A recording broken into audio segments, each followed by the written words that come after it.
Hello! Welcome to another live stream of Manifest Actual Play. With me, as always, are Seth, Dan, Addie. And before we get into any recaps for the previous episodes, Addie, take it away with whatever announcements we got. Sure. This week we don't have too many announcements. Wow, was that a car driving by? I can never get these off. I'm just gonna throw it out there right now.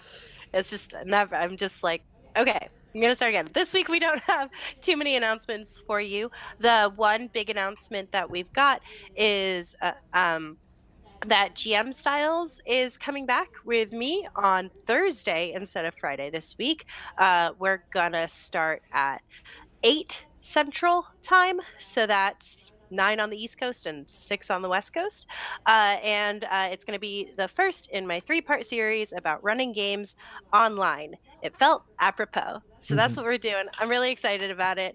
And I think it'll be really useful for everybody who's at home. So, which I think is a bunch of people. So that'll be really cool. Come and stop by. I think it's a good time. And I'll answer all your questions about your games. I want to hear your stories, all that good stuff. Also, I'm going to cover, I'm halfway through the new D&D book, The Explorer's Guide to Wildmount. And I'm going to talk all about that. I have so many opinions that I'm sure you guys want to hear. So that's happening. The other announcement, switching gears immediately without even a breath, is that we are going to release to our Kickstarter and backer kit backers, those of you who have grabbed yourself a copy of Manifest the RPG. We're going to give you a little bit of a sneak peek of some of the fiction that we are putting in the book. So we've got 5 stories written by my Shadowrun cohort, Russell Zimmerman, who also writes for a bunch of other stuff and has a Patreon. I think if you search Russell Zimmerman, you can find him. The stories are also going to go up there this month, all 5 of them for the cost of being a patron, which I actually don't know what level that is, but we're going to send those out one a week for 5 weeks. We're going to get you a little taste of what's to come in the book. I'm so excited. These stories are so good. We gave him sort of like carte blanche and he ran with it and created some super duper stories that I can't like gush enough about. So I'm really excited about it. And I hope you guys love it as much as I do. And the first story is going to go out this week. Look, check your inboxes for that info because where to access that, because we are so excited. And that's all the announcements. I think we only have 2 this week. Watch me on GM Styles. And you're going to get some cool fiction if you have ordered a book. I'm very excited. Also, happy St. Patrick's Day to anyone who celebrates St. Patrick's Day. I didn't realize it until about noon today that it was St. Patrick's Day. That I was at work and I heard like Irish music like playing, and I was like, that's why we had Irish folk music on all day. Yeah. It took me a second to realize it too. Oh man. I did not notice that. Wow. All right, so jumping into the recap. Kinsey, Pax, and Roland are in the Badlands. They are working for the town of Soldina.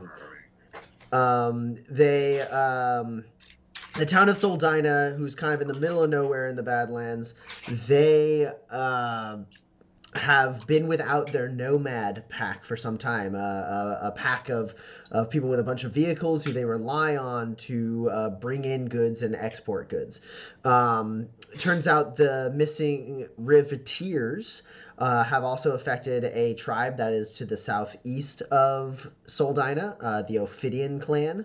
And both of these communities have asked these three drifters to do whatever is within their power to try and get to the bottom of this. They have followed the trail of another nomad pack called the Cloud Cutters, who they believe are muscling in on the Riveteer turf. And they are heading down to where they think they can find some Cloud Cutters or maybe some Riveteers in the mountains of the Copper Claw Highlands. Last session specifically, they took a little night pulling off to the side, found a really, really sweet, beautiful oasis, and climbed up into a little cave mouth nearby the oasis where a waterfall was coming out of, and they found a poor fella by the name of George, who was dead. He had a little leather book in his hand and a note pinned to his chest that said, that instructed the person who found the note to deliver it to Mary Winters in Las Brasas. They collected that note and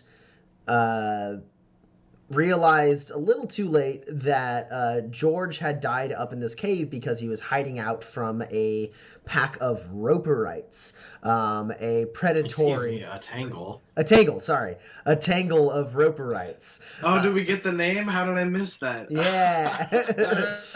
A tangle of roperites who hunt in that area, and it is a predatory flightless bird that nearly killed Roland. Came so close. It was very close to killing Roland, but it didn't kill Roland, so everything's fine.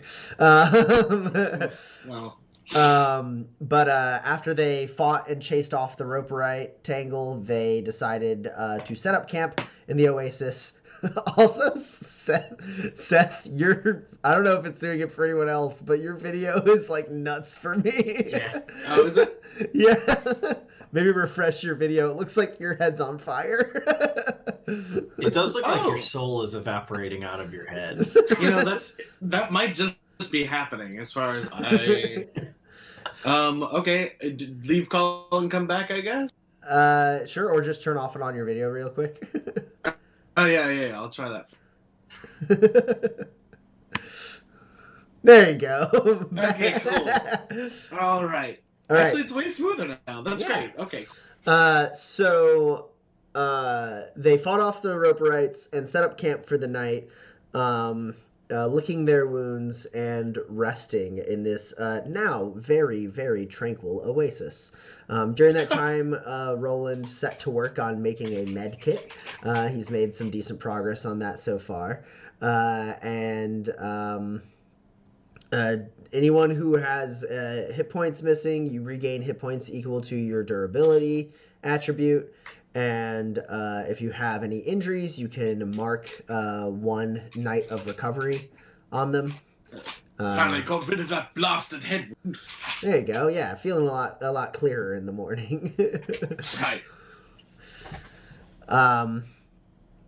But the next morning comes nice and tranquil. You wake up to the sound of the waterfall splashing pleasantly into the pond in the center of this oasis. And you can kind of feel the warmth of the morning dusk. Dawn. There we go. Got it. Dawn. There we go. First try. Yeah. What do the three of you do? I think Kinsey's the first to wake up, probably, because he's used to attacks from wild animals, so he doesn't need as much of a rest as some of us might. And because he stayed out of the fight. Well, there is that. Nobody... All right. But he's going to finish the job on the rope rice, just make sure that he's collected all of the things that he can salvage from them and pack them away nice and sturdily. Yeah. You rolled a survival test last Yes. last session, I believe. After we got off the air, we determined you got some feathers, Yes. a couple intact talons. Right. And Um, also, I some would like to. Yes, it was feathers, talons, and then I also got some jerky. I made some jerky Yes. out of the meat which I had been curing overnight. Yeah. So, may I do a roll on my survival knowledge to know what roadrunner talons would be good for? Sure. I mean, you don't really need to roll for that. They Okay, are sure. they don't have like unique properties per se. Right. They don't have like any kind of poison secretion or anything like that. They're just nice, sturdy, hard talons. You could whittle them into handles for weapons. You could sharpen them into blades for weapons. You could maybe even work them into other devices that require kind of like something that's like sturdy or something that is sharp. All right, sure. Good to know.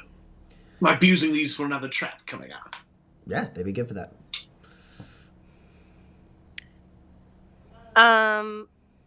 So I'm probably sitting on the car. I definitely am sitting on the car. And I'm like looking at one of these machinery cubes that I found and trying to like fit it on my armor. I'm like, You have like your armor laid out on the thing, Yeah. and you're like, they make it look so easy as you like have all these supplies in front of you of this machinery cube, but you're just like, yeah. I never really learned how to sew or weld. I'm just gonna. He just like smushed it. Or do I take this wire? Just smush it.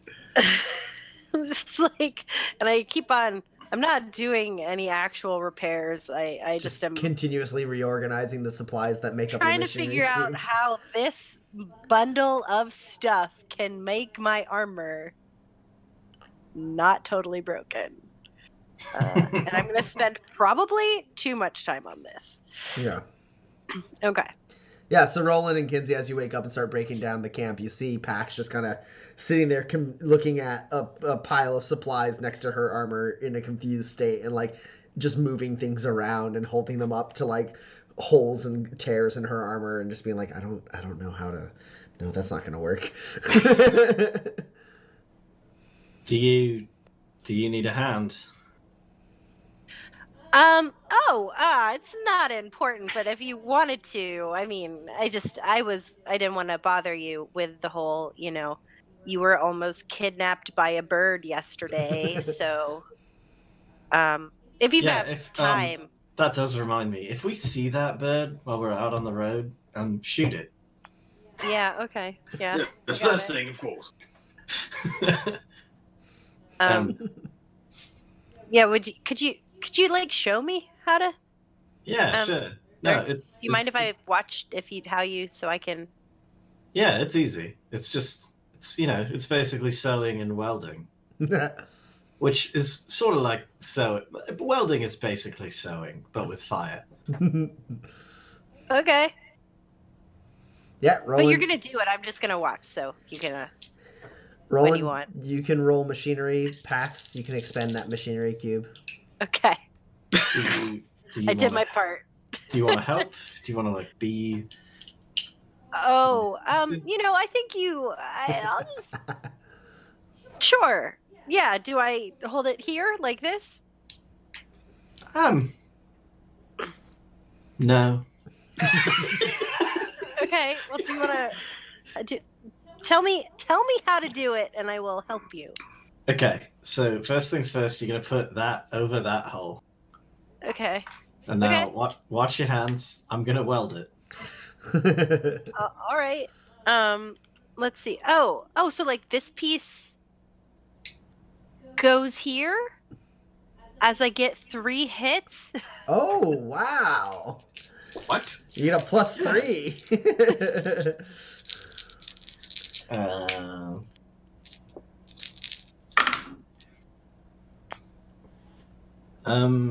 Yeah.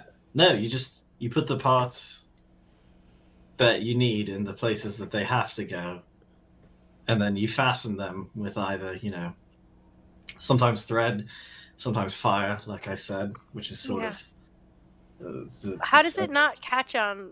You know what? Never mind. Do you mind if I just when it's broken, I just ask you, so I don't? No, that's fine. Okay, because like I jump in like to protect you all the time, so like you could just like it's like a trade, right? Like you don't die and I get armor repairs for free. Sure. I don't know. Everything's been transactional between everybody lately, and I'm like, I don't know. No, it's not. It's like not that. It's. You used to carry all the money. Now I've got a bunch of stuff, and Did I carry all the money? Have yeah, I been carrying I've all always. the money? Yeah, I think giving. I you all assumed the money. you guys had your own money. We have No, I such don't have little any money. Yeah, no. Oh no! So what do I get for breaking down the camp by myself? He says, loading into the truck. The I don't know. satisfaction What of do a I job get well for done. taking all the hits? What do I get for shooting all of the birds? How many times did you miss, Kinsey? I mean, that's not the point. It's how many times I hit really count. I think again, the satisfaction of a job well done. Your armor agree. is 7 I think points that's great. healed. You did a good job. Yes, that's how I get paid for most things. That's fine. Get paid in exposure. Yeah, so seven points of armor.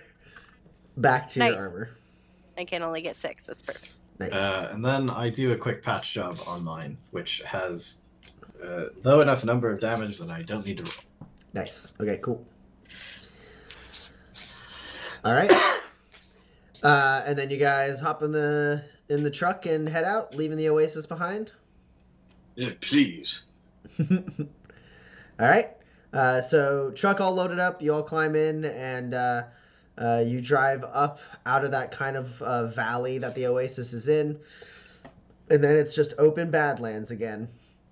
And pretty quickly, that kind of like soothing, fresh like water smell that kind of like permeated the oasis, and like the comfort of like the plant life around you is a thing of the past, and it's almost like you can't even recall it as you are overwhelmed with arid, dry heat. Heading south. You guys have a few more days left to drive, and you do that successfully. You don't run into anything for a little bit. Close to the middle-ish of the 5th day is the first time you notice something interesting. And that is you are closing in on the part of the mountain range that you are planning to head into. And you can see it there. It's kind of like to the front and the right of you. And Pax is probably the one behind the wheel. Roland, I'm assuming you're in the back working on your med kit during this time. So maybe Kinsey's just been picking off birds from the back. So Kinsey maybe notices, I don't know. Pax for sure, you see a dust cloud in the distance. And as you look, it's not like a dust storm or anything like that. It's like it's being like kicked up. And you see there's something moving eastward down a ways in front of you. So they're heading like right? To your left as you are looking south. Okay.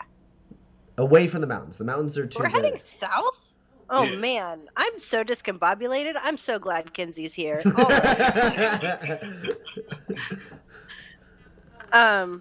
Yeah, so I'll like tap on the back and be like, "Hey, look up front. You see that? I see it. Can you tell what it is? I mean, obviously it's it's someone. It's Any probably, signs? judging from the dust cloud, it's probably a vehicle rather than a mount. Other than that, do I have a scope or something that I can look? You do probably have enhanced sights on your rifle, which will help you a little bit. I think Roland made binoculars at one point. Probably. Laser sight. I mean, I thought my I wrote it down. I'm remembering that also. Oh yeah, your survival kit for sure will have like a binocular or like telescope. It's definitely yes. Yeah. So you pull out your survival kit and you pull a piece off of it and like extend it out, and you're able to look down the ways, and you see moving towards the east, maybe in the direction of Soft Bend, is a Rooster Strider, which is a bipedal walker vehicle. This one has a relatively open cabin, much like, you know, something similar to a Jeep. It has like kind of a cage above it, but it is open air. And they're, from this distance, you can't see exactly how many passengers. You think it might be just one, but maybe there's a second passenger in there you can't spot. And they are like almost full speed making their way towards the east. And go ahead and roll an observe test for me. Sure. And you can use your survival kit's bonus on this. All right, thank you. That's a +2. It should. I think if it's an excellent survival kit, you're gonna have a +1 and an extra reliability. A +1 and what? One extra reliability. Oh, excellent. All right, observe. What have we got there?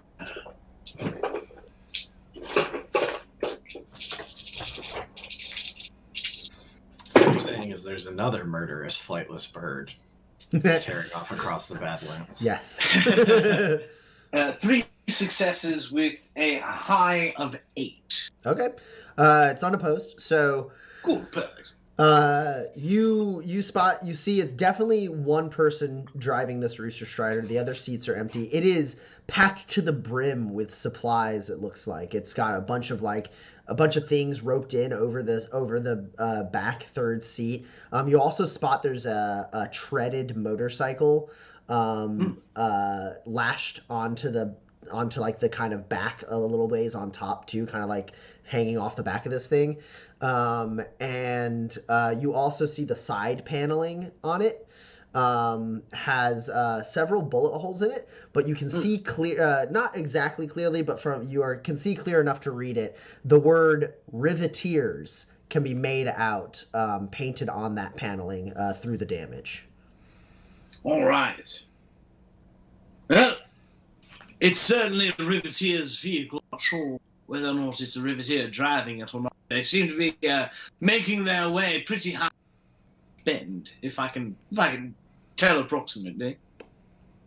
I don't know. Should we intercept them, or might be our only lead? I mean, not like when I say yes to intercept, I don't mean like definitely run them over. No, sure. Like pull alongside? Yes, just to get a better look, Okay. You know, like put alongside, roll down the window, have a conversation. Be like, hey, what's going on with you? I'm gonna do some trigonometry and drive in a triangle. Hit the gas. All right. Yeah. So you're gonna try to intercept this. We're not gonna go into proper initiative, but this is a chase scene. Pax, it's basically between you and the driver of this Rooster Strider. Okay. So look at the top speed of your truck. That's the positive modifier you have to your speed test. And I will roll for the Rooster Strider's driver. Okay.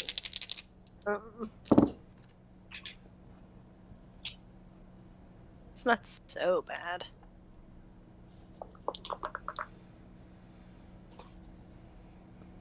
Let's see. You're up against an 8. Oh, hey. Go That's now. good. Oh, what of a driver, that one. I have an 11. How many net successes? 2. Okay. So you're able to get relatively close. You don't immediately like you do like the trigonometry. You start going and you actually see as they kind of like slightly change course and maybe pick up speed to try and get away from you. As you start driving towards them, you start getting a little closer and a little closer. You get to about moderate range, and then you see muzzle flare as the driver reaches out and takes a shot back at you. Yeah, I thought that might happen. But I'm not going to make you roll a test because they don't seem to be aiming directly at you. It's almost like it's a warning shot. Yeah. Okay. Can I? Could I return fire? No! God damn it! No, just as like another warning shot. And... No! Oh, come on! Kinsey's gun starts to go up, and I'm just like, no, Kinsey, no! He shot at us. I thought it might. Fine. You want to get shot? Listen, if someone shoots a warning shot at you and you fire a warning shot back at them, now you're in a gunfight. Can I stay like a respectable distance from them, like, so I'm not like a moderate, but like stay like parallel with them, maybe like swing around the outside or like. Sure. Basically, I don't want to like drive and like cut them off or whatever, but like also I don't want to get like. So you don't want to close. You don't want to close any more distance, but you don't want to lose any more distance. Yeah. Okay. Cool. So this will be another opposed speed test. I want to drive like I'm not a threat, but also as the driver of this Rooster Strider attempts to change distance with you to get further away from you. Okay. How long will it take me to make a megaphone? Get going. All right. I have a 9. I have an 8 again. Oh. All right. I only have 1 hit. Okay. Yeah, so you manage not to gain or lose any distance. They seem to be trying to like get away from you, and you manage to swing around to the side, and you're just kind of like still at moderate range from them. But you can see it looks like the driver of this Rooster Strider is a woman. You put her in her like maybe late 20s. Okay.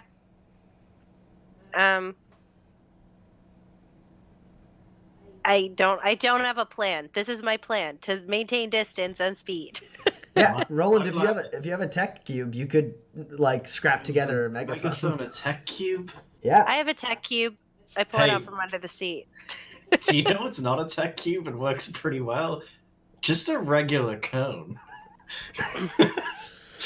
I have a tech cube. Oh, sure. Yeah, okay. I start making a cone. Oh, no, that's much better. You take the cone, you put a microphone in it. Oh, no, the tape deck no longer works. Yeah. Oh, come on, you can't. That's mine.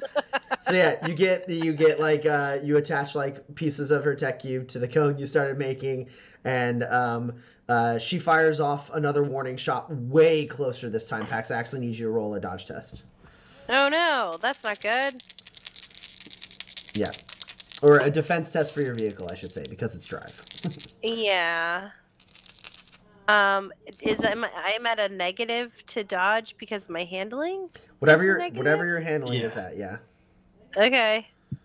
So you roll. Well, that explodes, so I guess that's good. But it's also kind of bad. You're up against a 7.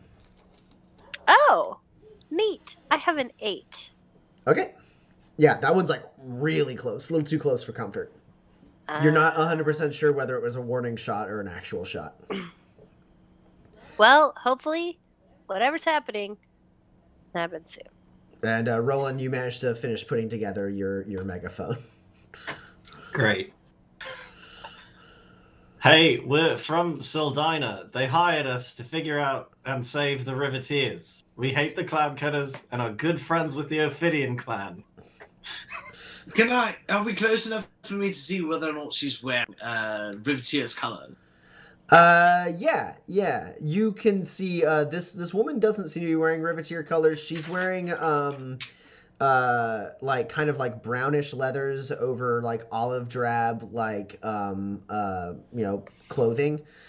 She has dusty goggles that completely cloud your sight to like her eyes.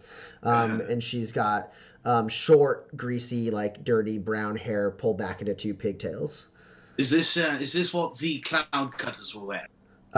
No, that doesn't seem to track with what you saw the cloud cutters wearing. None of them were wearing like olive drab and brown. If they have like set colors or anything like that, Right, yeah. this doesn't indicate one way or the other. Okay, well. But what you do notice is the complete lack of what you've been told is the identifying feature of the Riveteers, which is blue denim and a red handkerchief of some kind.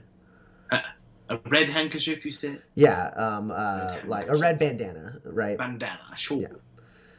All right. So Roland, go ahead and roll manipulate.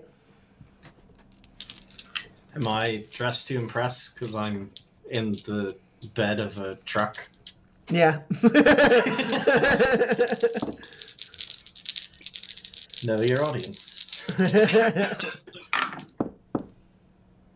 Oh no, what a bad roll. Well, you're only up against a 9. Yeah, I don't get any hits over a 9. Oh. I got a 1, 2, a 7, an 8, and a 20.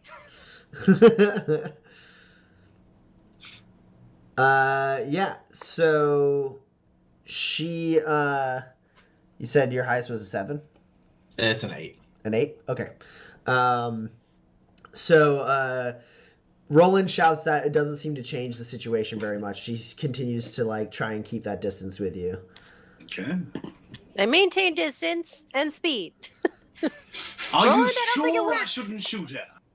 Don't shoot her, Kinsey. But I could just like break one of We the legs, not kill her. Talked about it. She could die. No, not her legs, the strider's legs. So That's what she could die. It doesn't seem like I'm getting through, but I assure you, this would be a terrible gambit if it was anything but the truth. Tell her we mean no harm. We don't mean you any harm. In fact, we are actively talking out our trigger-happy friend of doing harm. No, don't say that. Don't describe me as trigger happy, come on. You are trigger happy. I pulled the megaphone away from my mouth. I'm trying to set you up as intimidating and scary. Right, can I assist with that? You want to take like a warning shot? No. Sure, but in the vein of intimidation. Sure, yeah, you can roll intimidation. Yeah. Look menacing.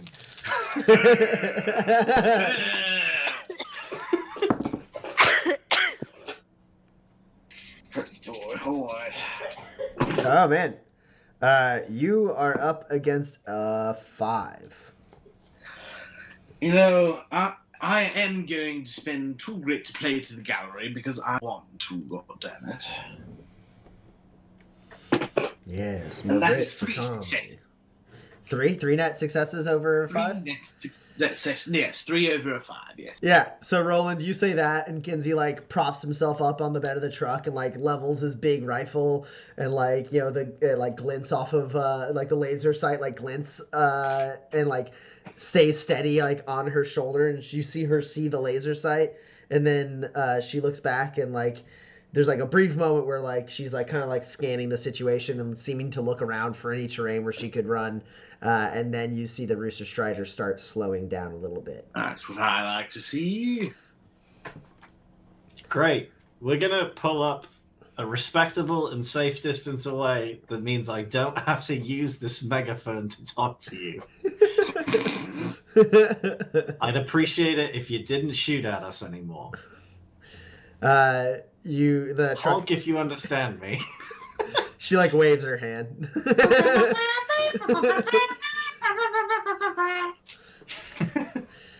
She like waves her hand and like waves for you to like go to the side, and Pax, you kind of pull off to the side, and she slows down, you slow down, and then she like stops and is like watching you guys, the 3 of you, and she pushes her goggles up and you see that she's got like lines around her eyes where it's much cleaner around her eyes.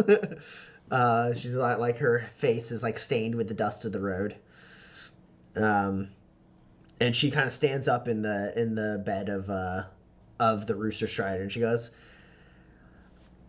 "Look, I didn't mean nothing by this here." And she like taps the side of her Rooster Strider, and she goes, it is just legitimate salvage. If your Riveteers want it back, I mean, they can. It's busted up, but I needed a second side on my Rooster Strider. It got dinged up on the road."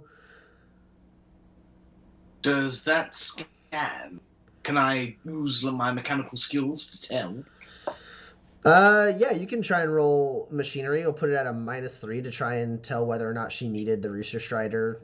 Like, if you can reassess the past damage of her vehicle. Sure, sorry, that was a -4. 3. 3? Oh, that's... But if you're friends with them, I mean, I mean, look, all of this, they left it behind. I figured it weren't them. I actually wasn't sure if they were still around after what I saw. Can you elaborate? Well, Sorry, I was going to make something up. We're drifters and have been hired to save them. I mean, I don't know if there's much left to save. There's a bunch of wrecked Riveteer vehicles that away. She points towards the west. And I mean, I came across them all fair as the sun rises, and I took what I needed. I mean, this is how I make a living. She says, like patting the like nets full of like scrap on the back of her Rooster Strider. Kira Hobbs is the name. I got one success. It seems plausible. Like that, wear and tear. Maybe she ran afoul of some bad terrain or fauna and had to patch up her car a little bit. Would you mind? We're not here to, cheat you out of your legitimate salvage or anything like that. Would you mind if we took a look through what you salvaged? We are trying to, save a whole town. Wow, no, that's really what we're doing. Starting to become our thing, kind. Well, I don't know what all you're gonna find in there. I'd rather you not, go. I mean, I don't care if you've done a bunch of crimes or whatever. I just want information. I ain't done no crime. Look, far as I could tell, some big battle with the Riveteers was heading westward towards the mountain, and I mean, it's gotta be whoever they're up against has gotta be a doozy. I come around this territory from time to time, and I can always count on some salvage that the Riveteers leave behind of other nomad packs who've tried to muscle in on their territory. But I saw almost half a dozen Riveteer wrecks only on the way. No other vehicles heading up into the mountains there. And so I mean, they were all shot to hell. I mean, these is just scraps and stuff, but I don't know what it is you're trying to look for, but I prefer that you don't, unless you want to buy some of my supplies, I don't see much reason to let you look through my inventory. Can I roll Intimidate again? Yeah, what do you say? I don't think we need... We're not shopping for anything here. We're going to look through your things, whether you like it or not. You just stay there in the cabin, and Roland, why don't you take a look? And I'm going to train my gun on. Sure, go ahead and roll Intimidate. This is the actual face Pax has on. While she's for sure looking at Kinsey, I'll look down at Pax and just awkward shrug. One success, but at least a one. Well, so I have a 7. Well, I've got an 11, sir. All right. So she goes, all right. Hey, I don't want any trouble, but if it's all the same to you, sir, I prefer you lower your piece, and I reserve the right to observe them's that observes my stuff. We're not lawmen here. You have no rights. We're just going to take a peek. You will be fine. Oh, we're just people, is all No, I'm saying. Kinsey, it's fine. Don't worry. I'm so sorry about him, Kinsey. I know you hunger for blood, but I don't. This isn't the time. We'll find you. Only when We'll find you something else to kill later. I know you must, but I'm so sorry about him. He has a terrible need for death. I'll lower my piece, but I'll take out my bayonet and start picking my teeth. All right, so Kinsey, stop that. You're gonna cut your mouth. Kira, your name was? Yes. Yeah, okay. So here's the thing. We don't need to look at or care about your salvage at all. We thought you were a riveteer. That's who we're looking for. You said they were west? Yeah, I mean, I think maybe whatever fight they got into drove them up into the mountains. Okay. Because we have reason to, we think that there might be a couple of them that are still alive, and we're trying to, get them back on their feet and whatnot. So all we want is can you point us to where the you salvaged this stuff, and then that'll give us some help. We'd greatly appreciate it. Better yet, she could lead us there, couldn't she? Or she could not spend the fuel cubes, and we could just let her go on her way. We don't need a hostage. Well, no, I mean, if the bloodthirsty one has a point, I know them mountains backwards and forwards. I do frequent them from time to time. Fortunately, inexperienced prospectors, explorers, and other travelers often fall prey to the terrain and the wildlife of the area. And, well, they ain't using the stuff they leave behind, so... What kind of wildlife? I mean, all sorts. You got... take your pick of Badlands wildlife. You got Warkin, Balltails, Aggro Pelters. I think maybe a Gowrow or two, but I ain't delved too deep.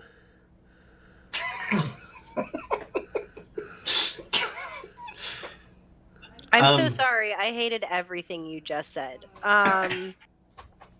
Yes, we would like to hire you. Could we? That would be great. Oh, come on. I've killed everything but a Gowrow. Will you ever run afoul of a few rock slide bolters? Because they can sneak up on you, big as they are, and then it doesn't matter how tough your truck is, they'll swallow it whole. I eat rock slide bolters for breakfast, my friend. What did you have for breakfast?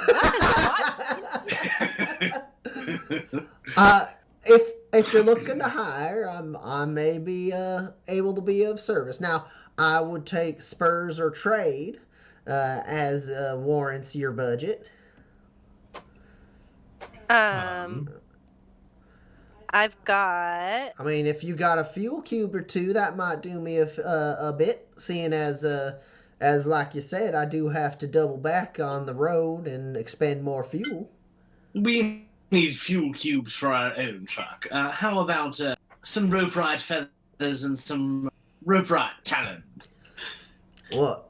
Bits of some dead animals? That ain't my usual fare. For all I know, those are just Kulu feathers or standard bird feathers. I ain't interested in that. I've got an old survival kit. Will that do? Well, let me take a look at it. And she says, and she hops out of the Rooster Strider and looks up. And she goes, hands up in the air to Kinsey. I'm approaching now. Don't shoot. Please hold back your dark passenger, Kinsey. I don't know what's happening. You may approach. She approaches. You hand her the poor quality survival kit. Poor quality survival kit. She takes a look. She goes, "All right, yeah, I can do something with this. This'll definitely get you quite a ways on the mountain, and maybe just if we find some more salvage along the way, I get my pick of the litter." Yeah. Roland disappointed in the back. All right, we have a deal. I didn't want to go too far into the mountain because I figured whatever dust up might be happening up there would settle in about a week or so, and I could go in and pick the bones then. That's sweet. Well, but we've got to go now, so... No, I mean, this'll pay the fare, she says, and she, like, jams it into the back of one of her, like, nets on the back of the Rooster Strider. And she goes, well, let's go then. She gets in the controls, and the Rooster Strider, like, kind of awkwardly turns itself around. And she goes, if you don't mind me asking, what has the three of you going after the Riveteers with, such purpose? I mean, I don't think it's necessarily safe what you're doing, but it seems like you know that. That's a really good question, Kira. A listless wanderer, then. No, basically the people who took them out tried to take us out, and so now we're on the side of the Riveteers. Plus, Soldina's paying us. Come on, what's going on? How am I talking? Is this real? The bird almost got me yesterday. I'm reconsidering a lot of my lifestyle, all right? So she goes, well, I'm surprised you survived. Like I said, Riveteers usually defend their route pretty uncompromisingly.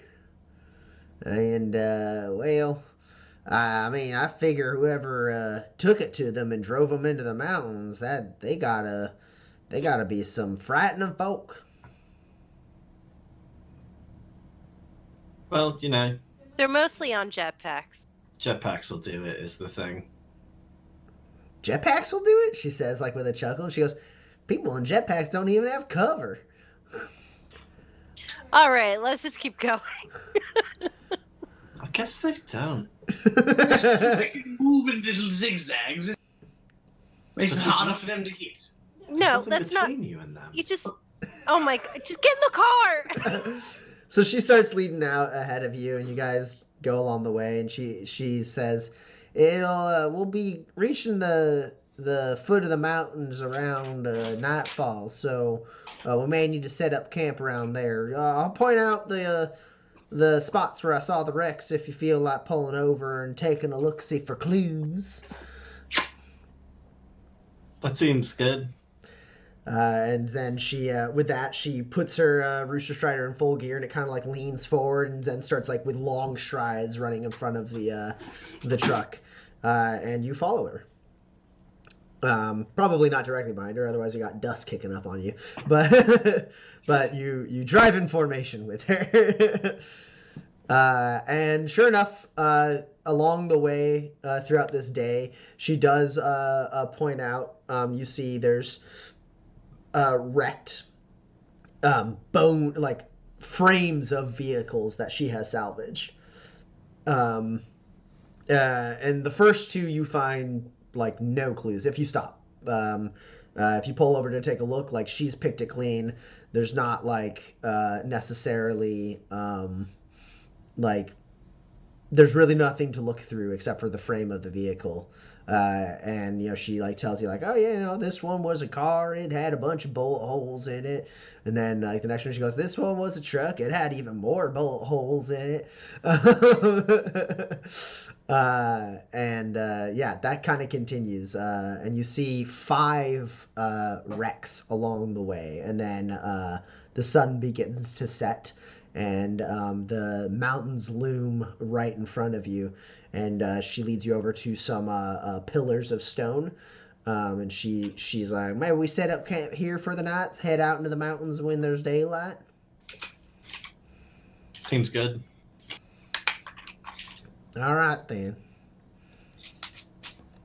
Well, if it's all the same to you, I'm going to set up camp a little ways over there. I don't know you folk. Just again, don't go too far from us. No, I have the promise of extra payment for running into this dangerous territory. So, with you as my bodyguard, Mr. Bloodthirst, then I feel safe enough to stick around a little while longer. Okay, I have 2 questions. Sure. Is this a trap? Okay.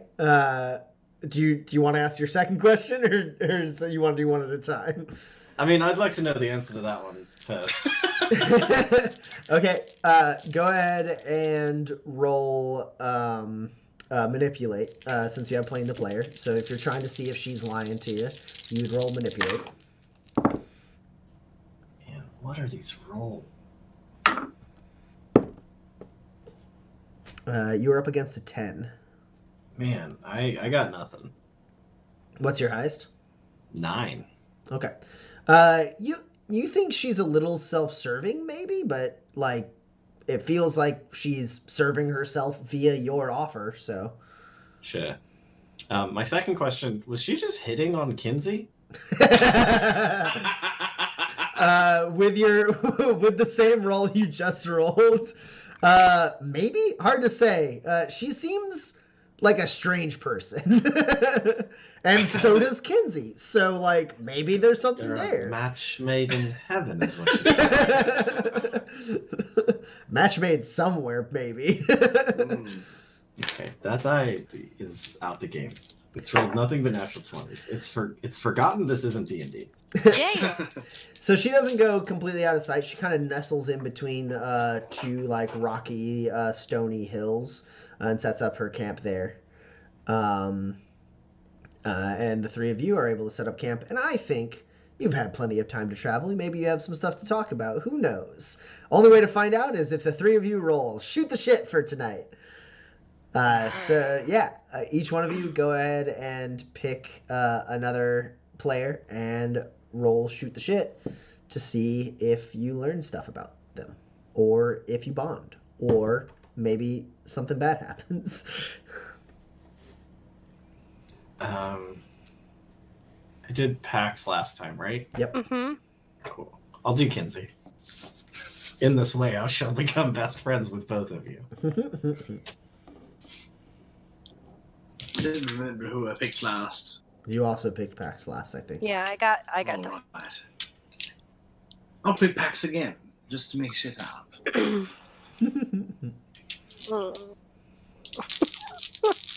All right, I will pick Roland. Okay. Everyone roll personality as an attribute only test.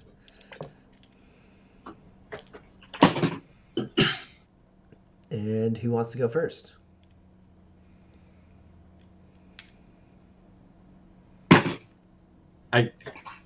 How Kinsey rolls matters. Is the Yeah, it really does. Yeah. Well, it's no hits, so. You can always spend grit if you wanted.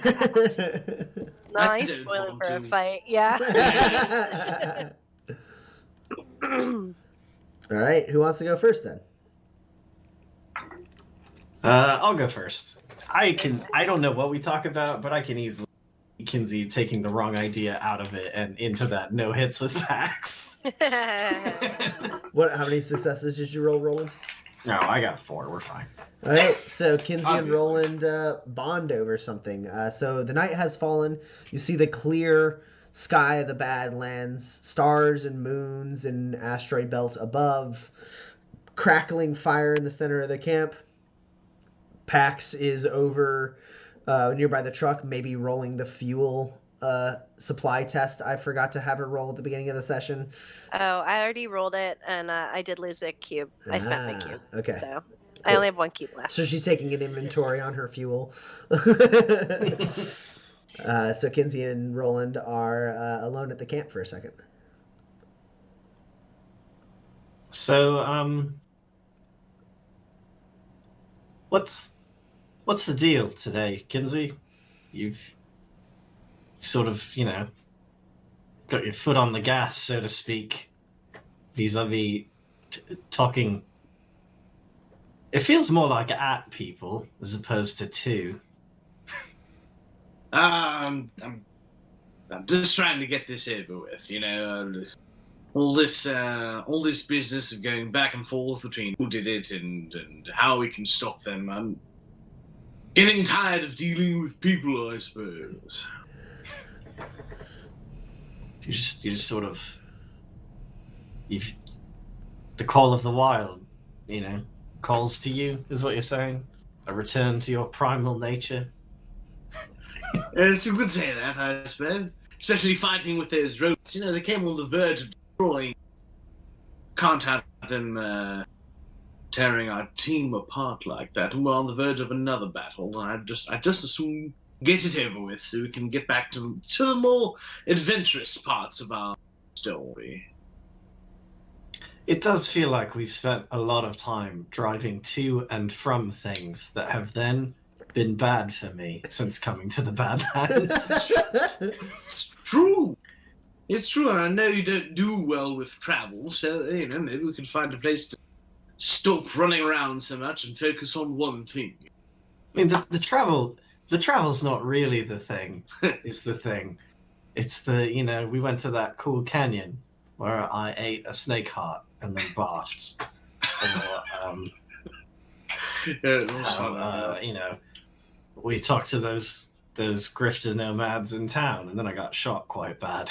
Quite bad, And, yeah. and we found a nice oasis, and the Badlands proved that nature is as deadly as it is middlingly beautiful.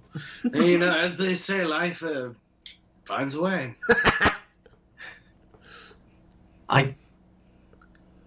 That's nothing, Kinsey. Yeah, you'll figure it out eventually. After some time in the Badlands, you'll start to get it. Is it that life finds a way to try and kill me? Right, that's exactly it, actually. That didn't take so much time at all. Okay. But the Badlands are there for survival. They're there to challenge you, as it were, and there's no better feeling than coming out on top of a natural phenomenon. I wholeheartedly disagree. I think once you come upon a situation where you realize that talking isn't the only skill that you need. Once you figure out how to do primal things, I suppose, I think you'll understand what I'm talking about. We're just not quite there yet. I don't... Okay. Surely I haven't rendered you speechless. Maybe? What I'm trying to say is... No, please. No, I've come to realize I'm not trying to get anything from you, and thus many of the parts of my mind that are usually firing on all cylinders are just sort of, I don't know. Perhaps that's exactly where you need to be, Roland. I mean, yeah, it may be a cliche, but take a look at these stars, will you? I know they're not quite as visible, at least all of them, when you're closer to the cities, with the heat and the smog and so forth. I mean, take a look at the stars, truly, and look at their positions, see how brightly they shine and how far they are from us. And, think about it. There's so much more than human interaction. There's things that we don't even understand why they happen. The rate of growth of the fauna in the Badlands, for instance. I mean, it's slowed because of the heat, but because of that, it's also far. Well, you spend time out here, you start to learn what it is to interact with natural obstructions. And I think overcoming that you're already so good at people, getting them to give you what they want, but being out here, there's nothing really that you have to think about. It's more you act immediately as your instinct tells you, and that's what gets you beyond where you are. Does that make sense? I know I'm not very good at talking about it. Kinsey, that is the most profound string of words I have ever heard you put in a row. But if there's one thing I know, I suppose it's Nate. Makes sense. Yeah.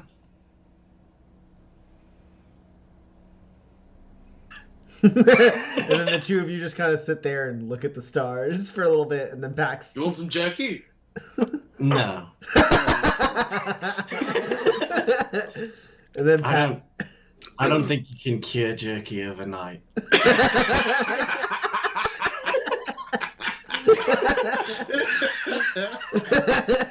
Oh my god. Just eating strips of bird. All right. So Kinsey, you picked Pax. Yes. So a little bit later in the evening, maybe Roland is off working on his med kit with maybe a little bit of extra fervor. Kinsey, you got 0 successes? That's correct, yes. So something happens between you and Pax that breeds some animosity. What do you guys think it is?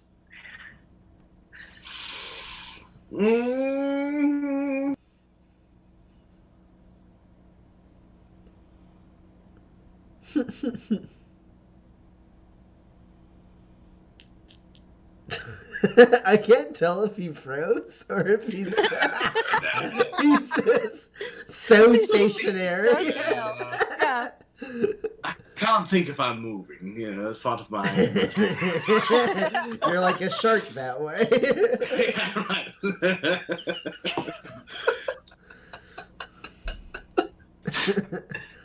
I mean, Bobby Klein's probably always a pretty good starting point. Oh, man. Yeah. Do you just turn on some Bobby Klein?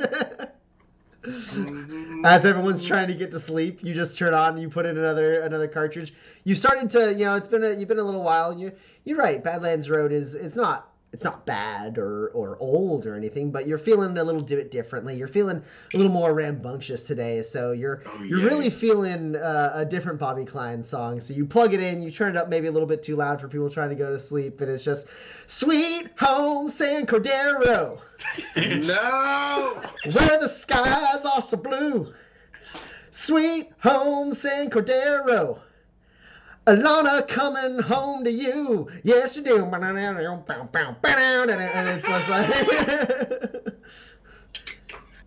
Yeah, Roland puts in his little noise-canceling headphones.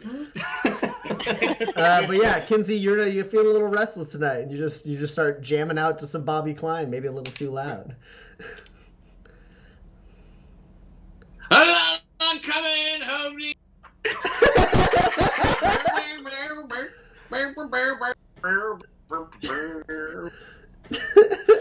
God, I love that one. And you rewind and start playing it again. It's over. Sweet Home San Cordero. Oh my god. Wow. Kinsey! What? I am trying to sleep. I drove all day. I mean, you were just sitting there, right? And it's all Yeah, sure. Yeah. I was the one shooting all the birds out of the sky for Roland. I know. You're on a one-man extinction spree. Well, he's scared of them now, so I'm just trying to protect him. I am actually kind of sad about the wasted meat, I'll tell you that. In fact, should we go back and get it? It's not like Hero's going anywhere. Actually, do you want to take a... Can you drive me back? I think I can ride a short summer then. You're not sleeping anyway, right? Sweet home San Cordero. If you do not turn that off, I am going to throw it. And very far. I mean, you know I'm a trapper, right? I could probably find it. I will throw you farther. I actually believe you could do that. All right. I'll change the cartridge, okay? I'll play something else. Kinsey. Which one do you like best? Badlands? That is not the point. No? No. Come on, man. I don't know what's got up your butt. But like you're shooting everything. You're trying to like intimidate people who are offering to help us into helping us. Like, I don't know why your brain is like not engaging, but something is happening. I sort it out, and don't sort it out through freaking song. I swear to God. Alana coming home to you. I'll turn it up the last notch. So it's a little bit. Sweet home San Cordero. I pick it up and I throw it. I throw it into the battle. No, come on! Go find that, Mr. Trapper Man. Well, you come with me and find it. You're the person.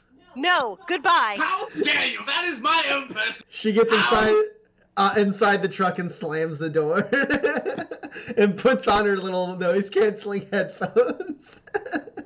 You know what? I'll walk away. But as I do, I'm going to turn around and I'm going to puncture one of the tires and then run away towards the radio.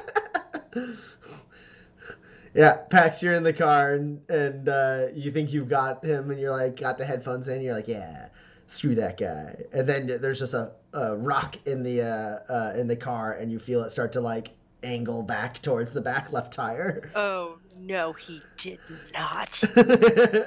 I don't have a bayonet for nothing.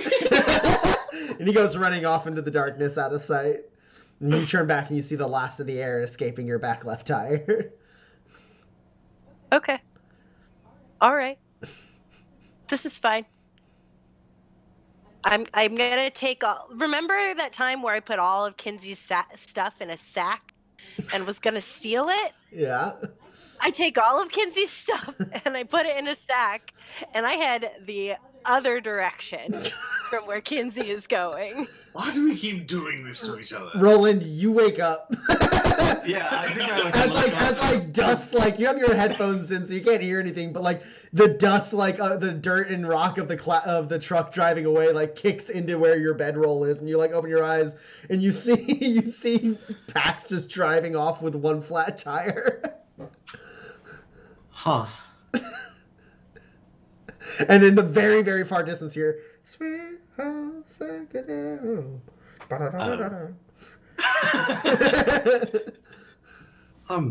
I'm sure it'll work itself out. Kinsey, you do eventually find your music device, and you're able to return to camp. And you see that the truck is gone. And then you're like, maybe that bothers you, maybe it doesn't. But then you look and you see your bedroll is gone, and your armor is gone, and your weapons are gone, and all of your stuff is gone. Great. Okay. Roland's there. Did you slash the truck's tire? Just one of them. That was dumb. What?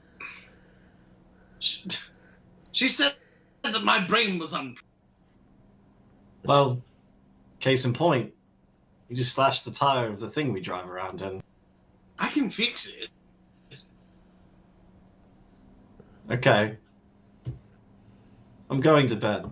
Oh, good night. And I guess I'm going to track the truck.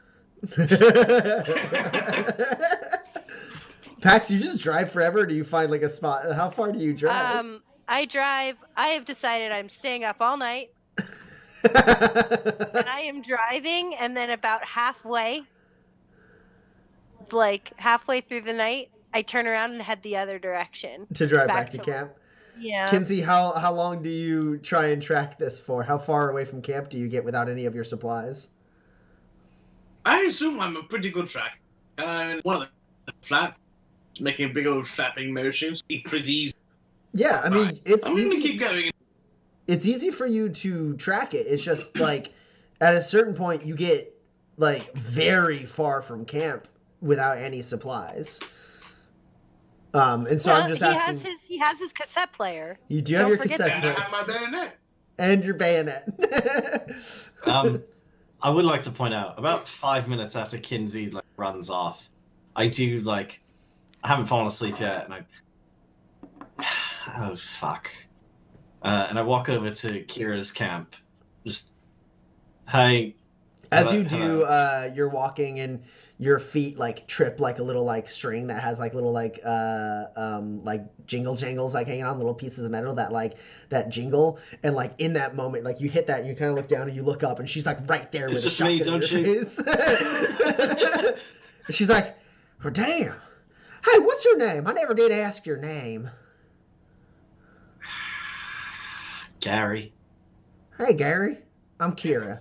What are you doing sneaking up on my camp? I don't really like that very much. I was not trying to sneak up. Case in point, I did just sort of haphazardly trip your alarm system.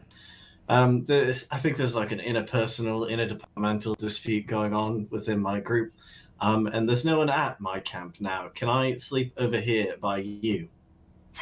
She like narrows her eyes. Go ahead and roll manipulate. No, listen, I understand. It's profoundly dumb. She only got a 3. Okay, great. I have 3 net hits over a 3.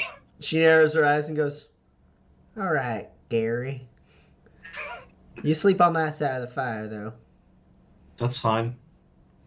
And she, you like set down your bedroll and she like pulls her stuff a little bit further away from you and then like lays down and you see she's like watching you wide-eyed as you like go to sleep.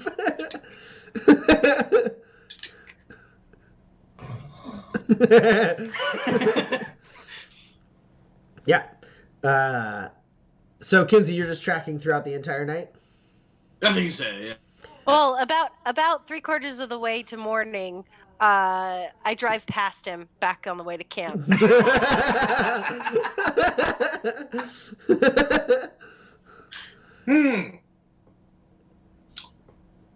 All right, I guess I know where she went. And I'll turn around and I guess I'll head back to camp. Okay, neither Pax nor Kinsey sleeps for tonight, so I need both of you to roll an endure test to resist fatigue.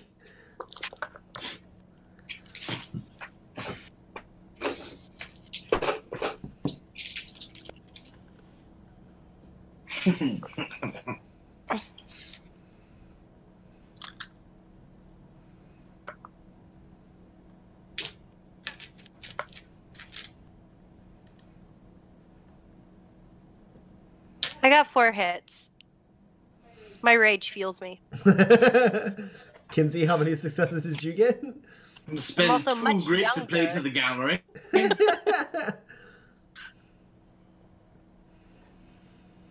More grit for me. Ah, it's fine. It's fine.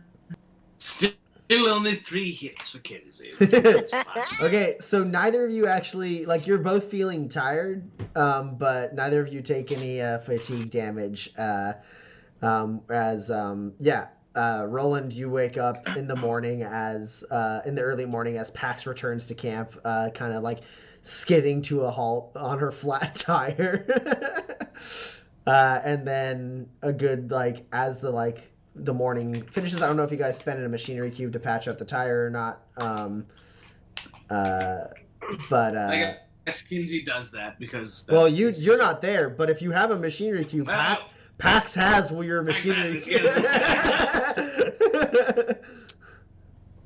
Yep, I'm definitely going to use one of his machinery cubes in order to patch it up. Fine, all right. Okay, so Kinsey, remove one of the machinery cubes from your inventory as Pax uses it to patch up. By the time you're done patching up the tire and everything, it's been about like 30, 45 minutes, and you just see on the horizon Kinsey in his like, his like under underclothing, his like onesie, little button up like Henley like coveralls, and he's just walking holding his bayonet.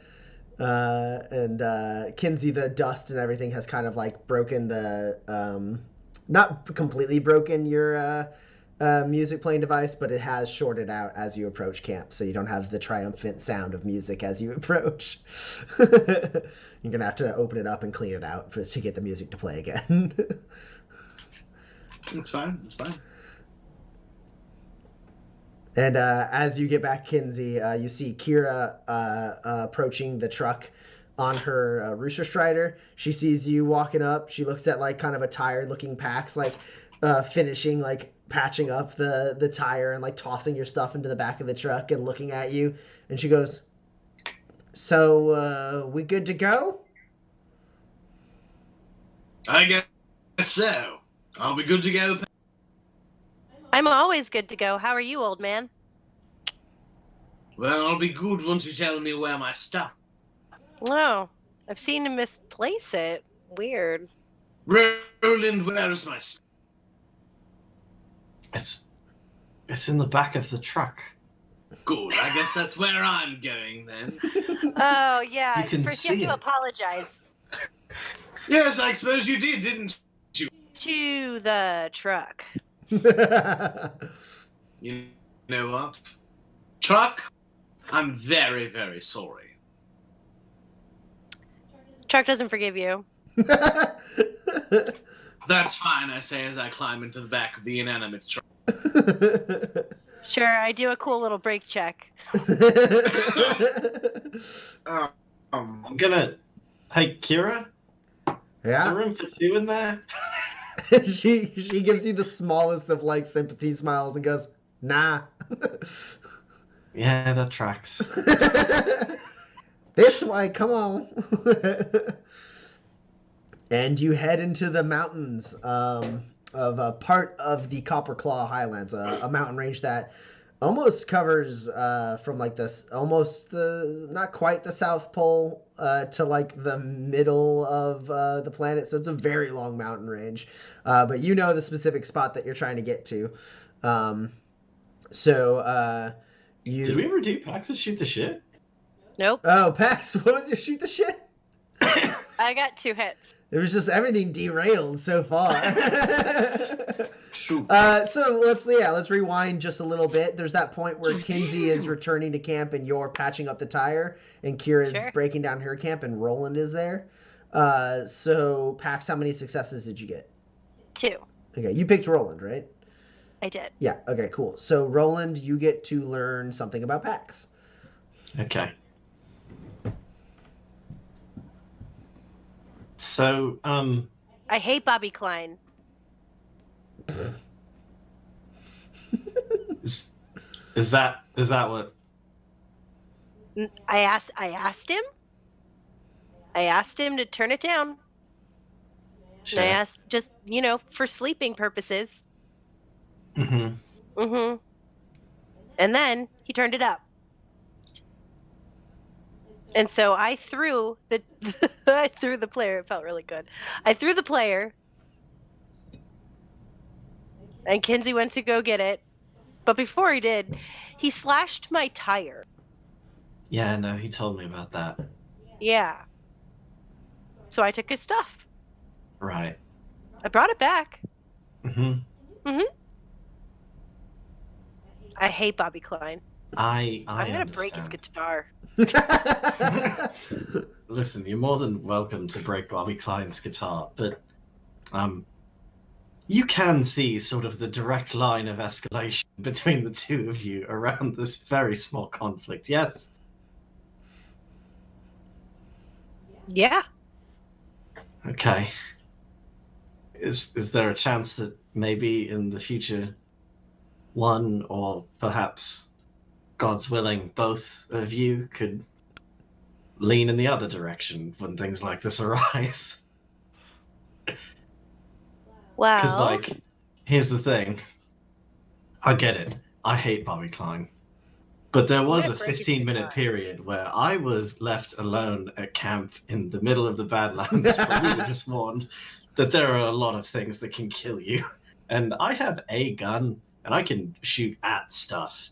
But you guys just sort of ditched me in the middle of nowhere. I'm sorry. Next time I'll put you in the bed of the truck. I don't think you're hearing me. Oh no, I'm hearing you. I'm always the one who has to be forgiving. There's no expectation for Kinsey to change, and I know he's old. But Well, that's not no, fair. No, hold on. No, you're still not hearing me. I'm just asking for you to meet him even a quarter of the way. Because I've also been asking him to meet you significantly past halfway. And I feel like neither of you are doing either.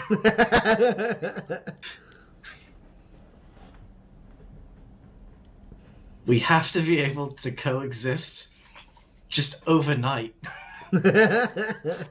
We drive so long together.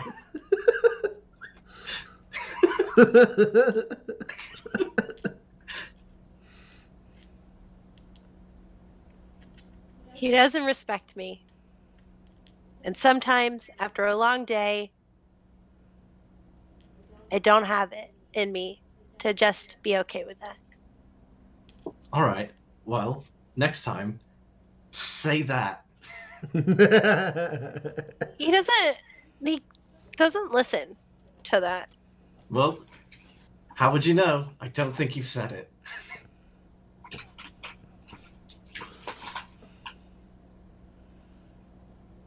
Listen. I know that you're using your tricks on me. I know it. Yes, explicitly. That's not going to work. He's got to respect me. That's the only way this gets resolved. Tell him. I will not escalate. Okay. If he can just be a person that doesn't actively disrespect me. Say that to Kinsey. Say that to Kinsey. Say that to Kinsey.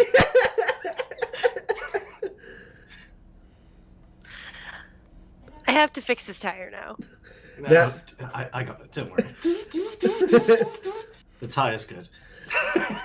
Now I'm just imagining Roland's face during the scene where Kinsey gets back and Pax doesn't say anything to him and you guys drive off.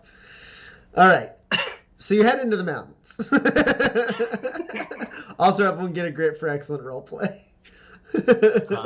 Real quick while we're on it, I did assume a fake identity, and I'm pretty sure I talked. Yeah, you did talk somebody out of conflict with you, because Kira did have a shotgun in your face.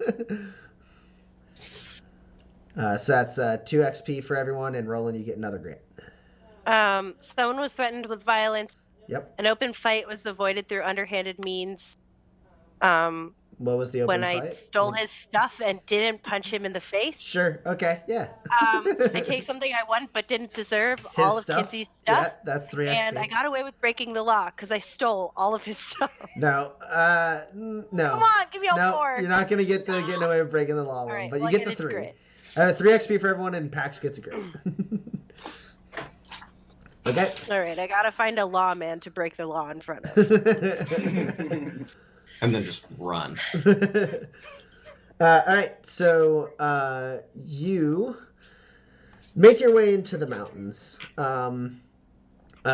This part of the Copperclaw Highlands is notably lower in altitude. The mountains are a little bit smaller. You can see up the slopes a little bit, though. There are some taller, sky cresting mountains that these kind of smaller stony mountains and canyons probably build their way up to. And as you get up, there's a point kind of as you're getting in the heart of it, Kira pulls around with the Rooster Strider and waves for you to stop, and she goes, "So here we are. I figured the battle went somewhere into this area, but let me tell you, there's a lot of ups and downs and highs and lows in this area. So what exactly is it you're trying to look for?" signs of where the surviving riveteers have gone? All right. Well, I don't know a ton about the Riveteers. I just, kind of followed after them. I heard some stories about, about them and their leader and whatnot. I think they tend to drive kind of, earthly bound vehicles, mostly wheeled. Some of them treaded. The way I see it, there's probably 3 paths they could have taken if they came up this way. There's some narrow paths that lead up into the highlands proper, she says, pointing out those like kind of high peaks in the distance. And then around this area, there's a lot of different paths and winding areas where they could have maybe gone in and set up camp. And there's also a network of caves I know about that they could have maybe used for a safe haven. Can I see if my tracking skills help me here and see try and discern which direction they were? Sure. You can roll survival at a... 1 second.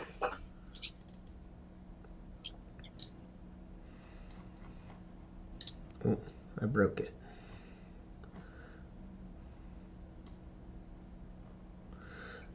You can roll survival at a -6.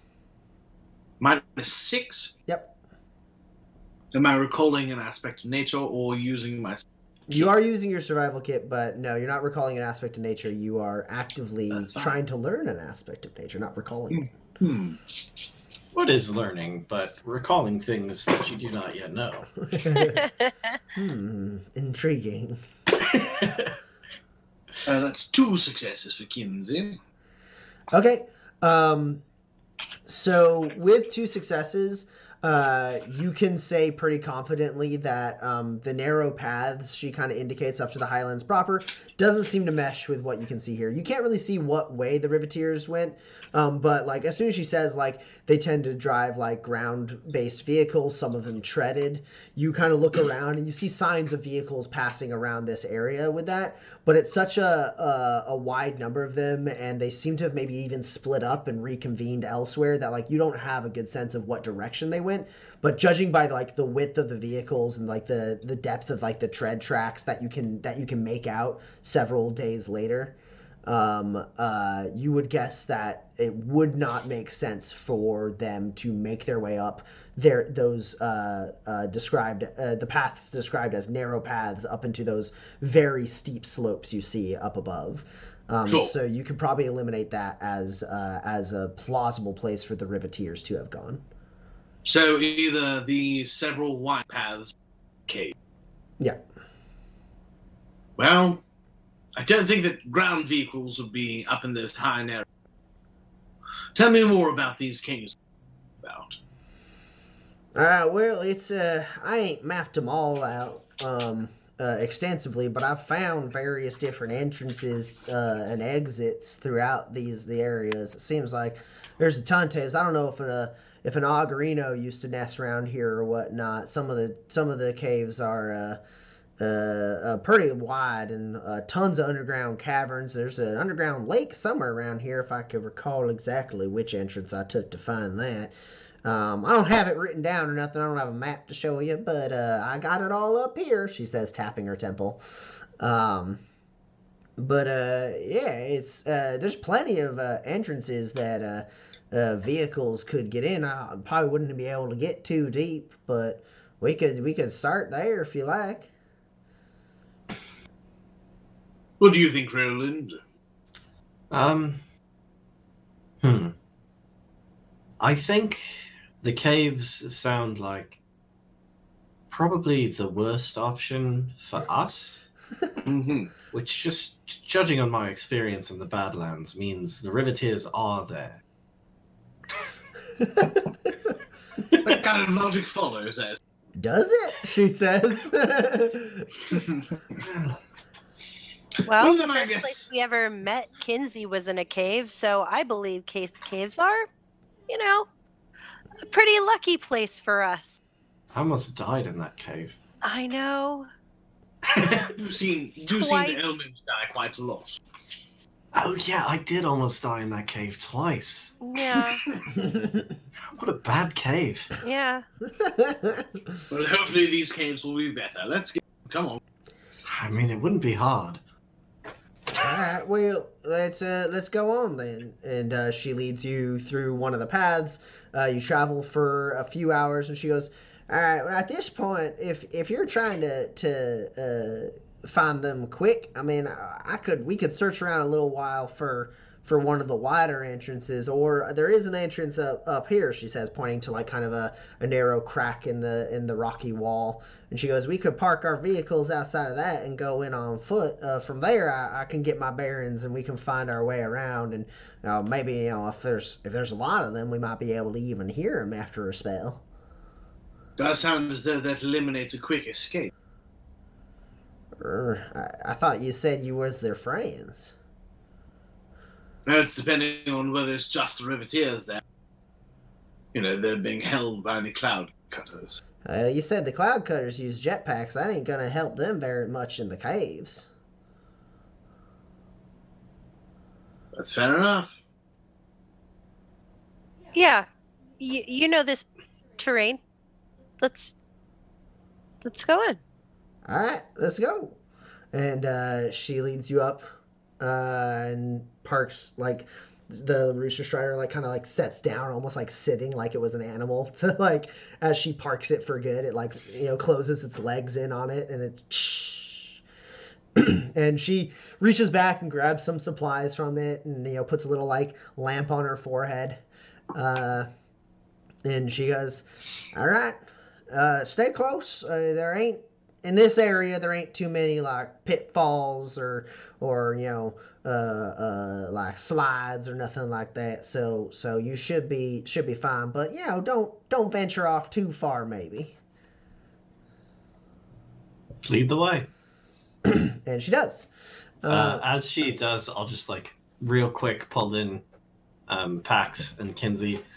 Oh, by the way, when you guys fucked off last night, I told her my name was Gary because she had a gun in my face and I panicked. Oh, come on.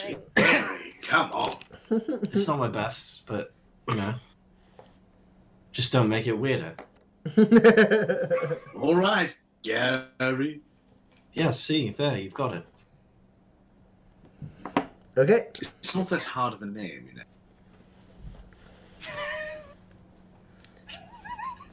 All right.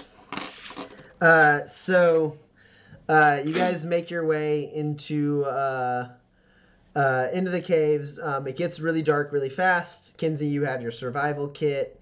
Pax, you have your night vision goggles. Roland, you have Kinsey and Pax. Does my Omni tool have a flashlight on it? Yeah, your Omni tool. It's not the best of lights, but yes, you do have an operating lamp that you can extend out of your Omni tool and light up. So yeah, and then Kira has her headlamp, and she starts leading a little ways. Really quick, it becomes this kind of labyrinthine, you have to climb down some slopes. Luckily, you have that retractable ladder and footbridge that you salvaged off of George. So any of the areas that would be dangerous to traverse, you're able to kind of plant your footbridge and crank out the other end to get across or to get down. As you do that, she goes, "All right, it's a handy little tool you got there. Should have negotiated a little harder to get my hands on that instead of this survival kit. Not that I'm complaining," she says, with a little wink and a smirk, and then continues on. And you get yourselves nice and deep into the heart of these caves. Lots of lefts and rights and ups and downs, little tunnels you have to crawl through to get in. And then she stops at a certain point and she goes, "All right, I think there's it's either that way or that way. I'm thinking we're not too far from that underground lake, and if I was to try and set up a camp of some kind, I would probably go to an underground lake, fresh water and whatnot. Give me a second. I'm just gonna scout ahead here." And she goes down one of the paths. She goes, y'all stay here for a second. One of these paths not safe. The other one leads to the lake, I think. Just one moment. And she, Perhaps I should go with you and try and help. What do you think? Should I go with her? if you're thinking you can. I mean, you seem pretty outdoorsy yourself, so mayhaps. I mean, that survival kit you got there's half a bit better than the one I got from y'all. I should have tried to get my hands on that one. Not that I'm complaining or nothing.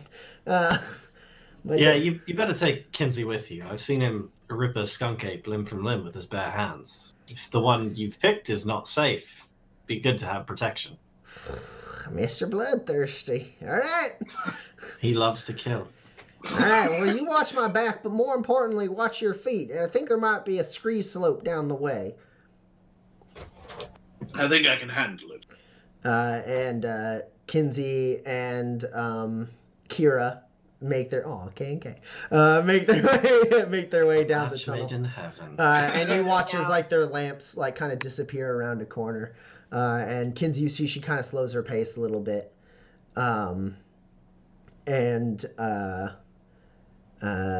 She's like walking with you, and she goes, "Skunk ape, then? With bare hands?" Yes. Bare hands, that's right. Well, he exaggerated a little bit. I did have my... I say as I show my bayonet. Nah. That's the same thing you stabbed your friend's tire with. That's a hell of a thing to do to a friend.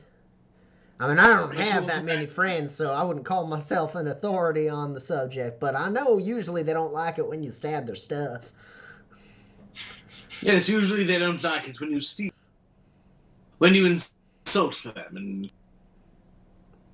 hate their music. Oh, that was you playing that music. It ain't smart to play music that loud around in the Badlands, especially at night. I mean, you're just a beacon for bandits to come and take a shot at you. Yes, I would hope a bandit would try and take a shot at us without being taken out. Me or one of my compatriots. Right, because you're an insatiable need for blood. That's right. Right. How quaint.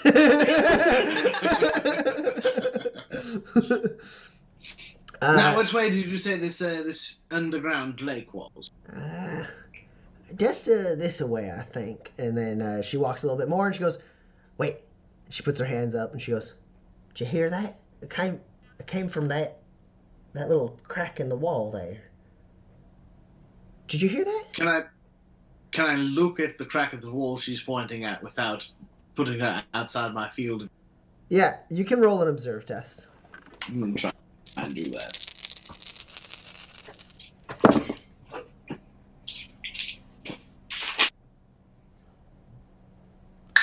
Alright, then, cool, that is that. Man, You're I think she's probably gonna stab you, but I hope she's trying to lull you into a false sense of security. Kiss. But either way, that's 4 hits for Kim. What's your highest? My highest is a 12. Okay. I am going to spend grit, so you can take a grit, Kinsey. Alright. As I play to the gallery, so I can count my 12. Alright. Don't like this. All right. So Kinsey, you kind of look towards the crack. It's like it's about half the width you are, and so you kind of look like shining your light in to see if there's any like snakes or anything around there. And then you see motion to your side, and you turn, and you like the light on her headlamp has turned off, and she disappears into the shadows. You get to see. She's run down like one of 2 paths, but you completely lose sight of her. Oh, God damn it. I guess I'll run after her. Okay. So you run down that path, and you're looking around, and she's just like nowhere to be found. Great. And there's no track or anything that I could see the direction in which she went? You can roll survival. Well, I shall. It'll be at a -6. -6, great, wonderful.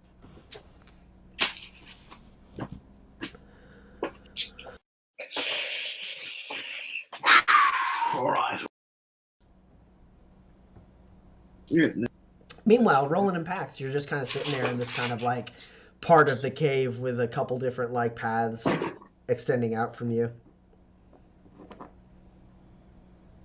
How long do we wait? I don't know.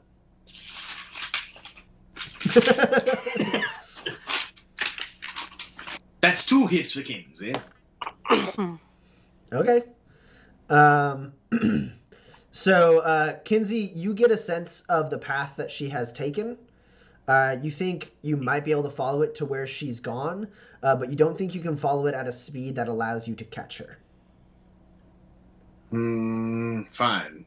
I'll use my bayonet to make some marks as I make my way back to my compatriots, and perhaps we can follow her at a slower pace, but at least being able to follow her if I can find the track. Yeah, so Roland and Pax, you're just kind of sitting there, and then you see light down that tunnel again, and then you see Kinsey step around. No sign of Kira. Where'd she go? Is she okay?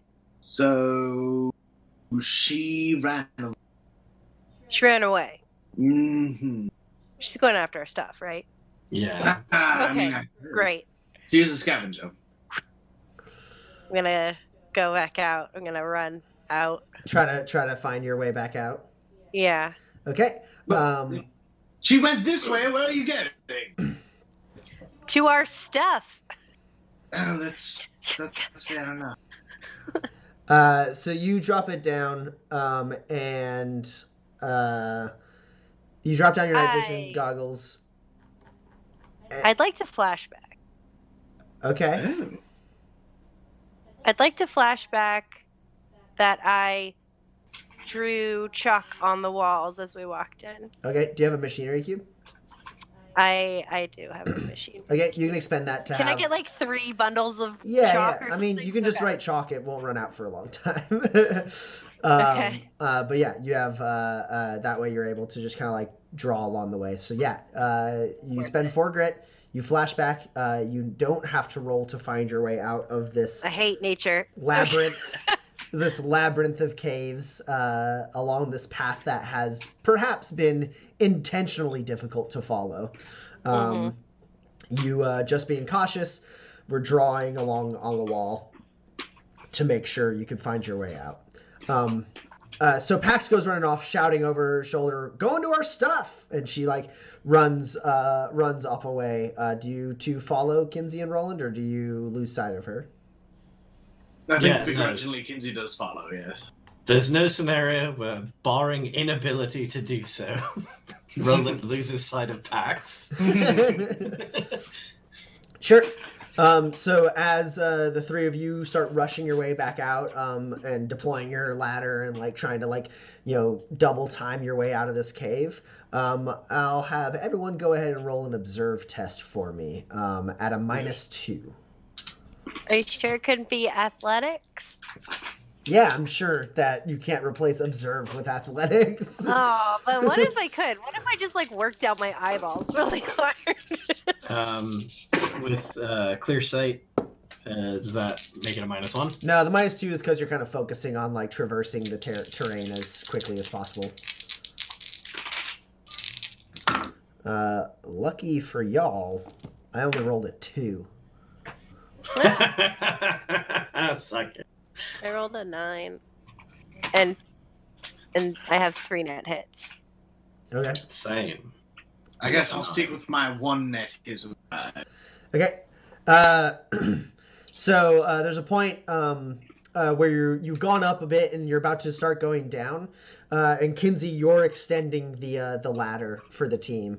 So you're looking down, kind of extending the ladder. And Roland and Pax, you're like looking around, kind of like breathing a little heavily because you've been like climbing and running as fast as you could to make your way back out the cave mouth. And then you kind of the both of you see behind the other like little like rocks and pebbles fall. And you both at the same time, like it like lands on like one of your shoulders and like Pax, you like brush it off. And then like both of you look at each other and you look up.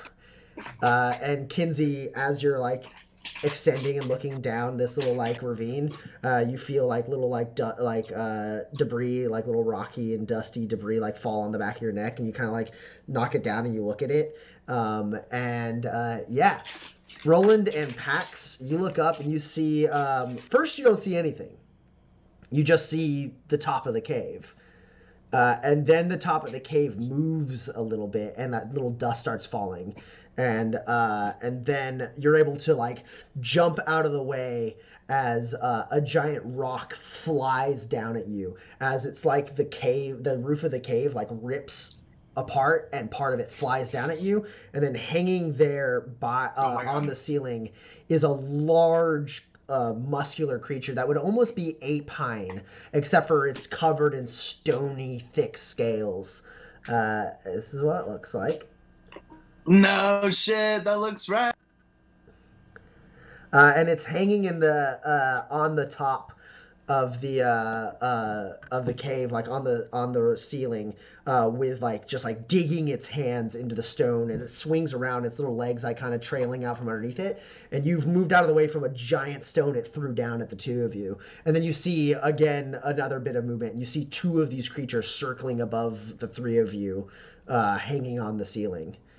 And let's roll initiative.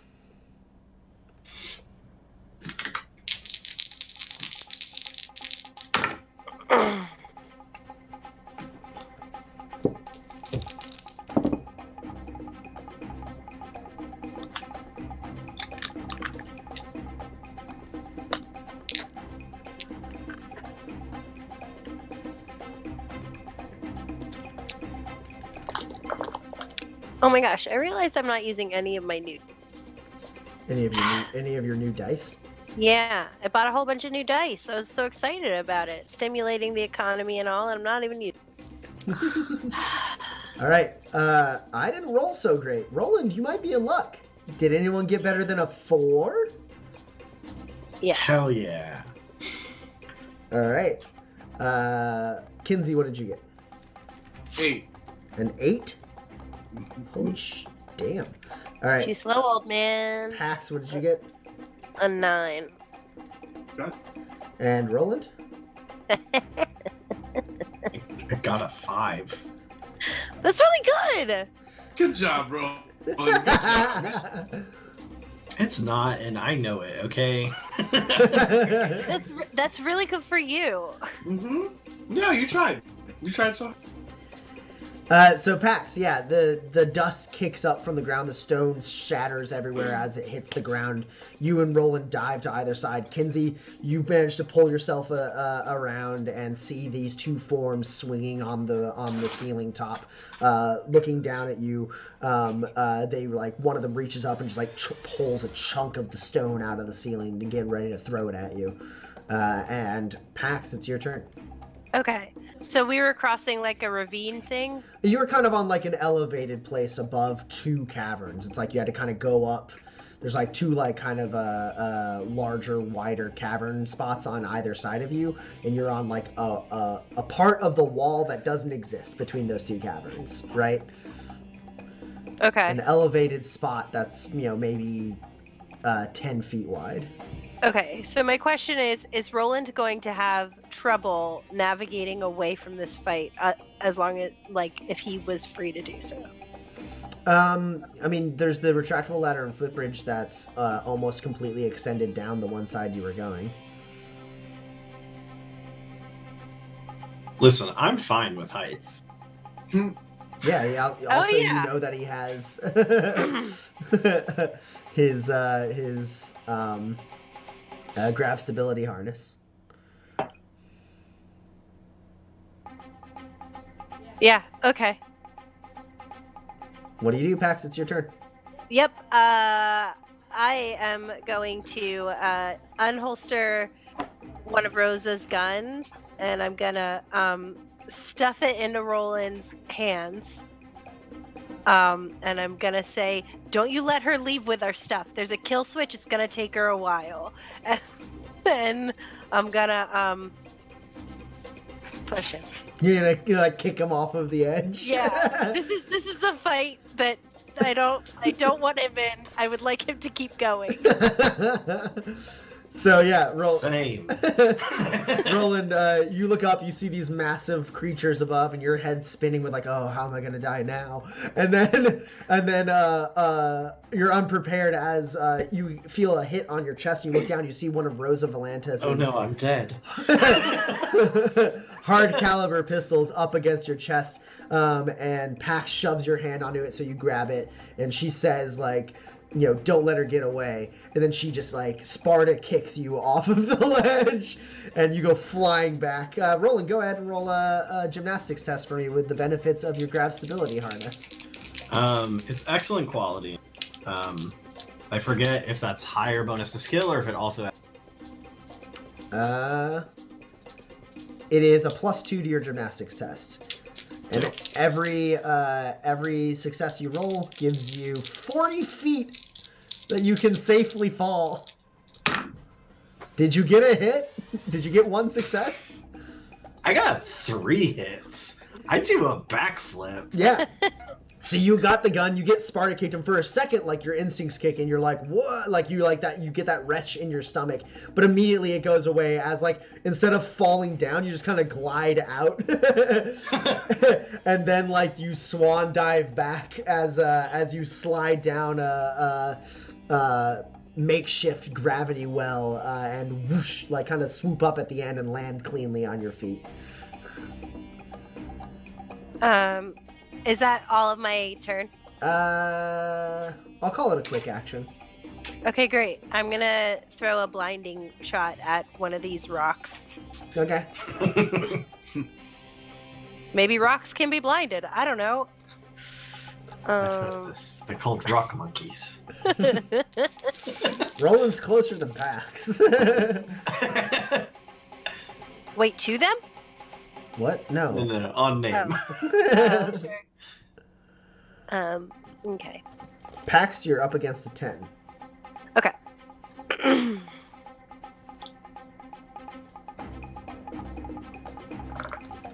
I have a couple of rerolls. So hold on, sorry.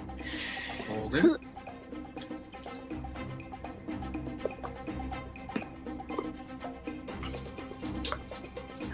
Those rerolls were okay. I have also a 10. Okay. So how many net successes? How much damage? Oh no, it's a blinding blinding. shot. So how much are they blinded? So this would be a 3.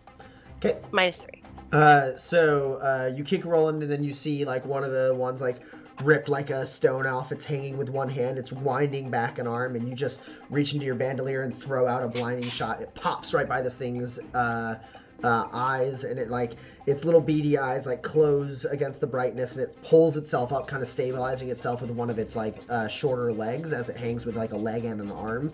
Still hasn't dropped that rock though, and its eyes are quickly clearing as it kind of looks in your direction. All right, Kinsey, you're up. All right, let's shoot some things then. I'll go ahead and aim at the one. I'm sorry, it was blinded. Yes. There's one that kind of is like blinking away. I'll shoot at the blinky one then. I'm using my pistol. Okay. Let's get this up, lady. Gang, come on now. This is that.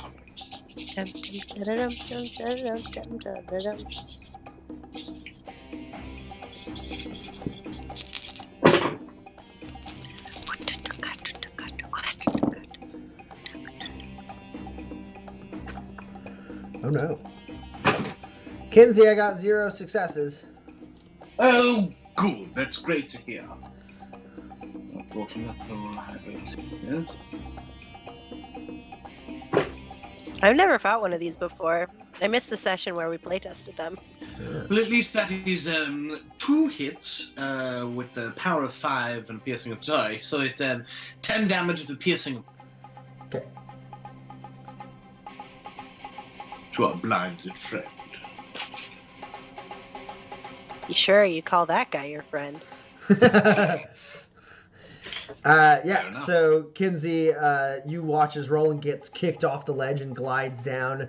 You look up and you see the one get blinded. You pull out your pistol and just shoot a burst up at this thing, and you hit it. It like stony scales like splinter off of it. Cool. Then you don't have anything else to do with your other quick action? Ooh, right. That's a great question.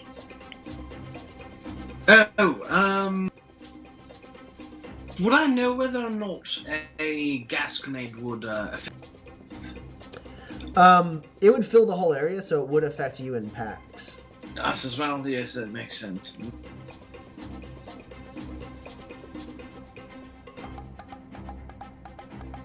No, I guess I've got nothing to do. Never mind. Find cover. Oh, that's not a bad idea. I suppose I'll find some cover. Okay. Yeah. Without throwing rocks at me, so. Yeah, you pull back, you find some stones, and you take some moderate cover against them as, like, there's kind of this curvy stalagmite that you can kind of get your back up against. And that's a +2 to any dodge check? Yeah, it will give you a +2 to all defense tests. Perfect. Roland, it's your turn. I go to the car. Okay.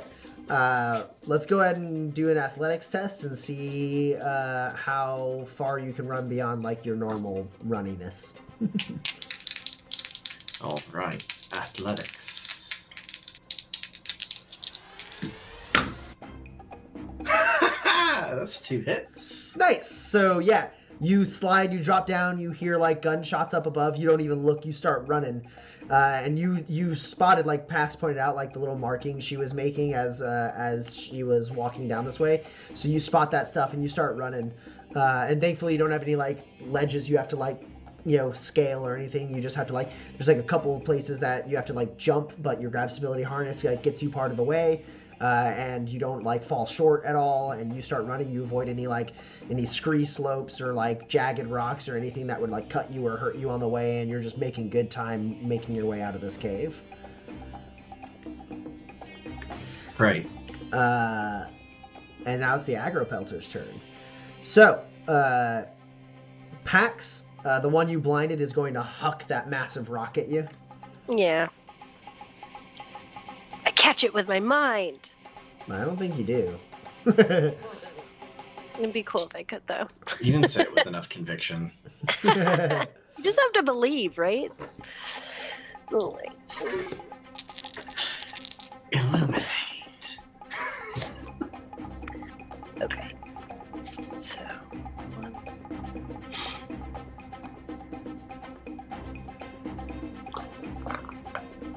Okay.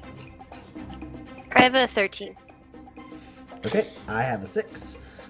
So you dive as the rock shatters on the ground below you, and then immediately, like rapid fast, with its other hand, the part that's like holding on, just rips out a giant chunk of stone, and it hangs upside down on its 2 legs, and just like double hand hooks another one at you. 2. Okay.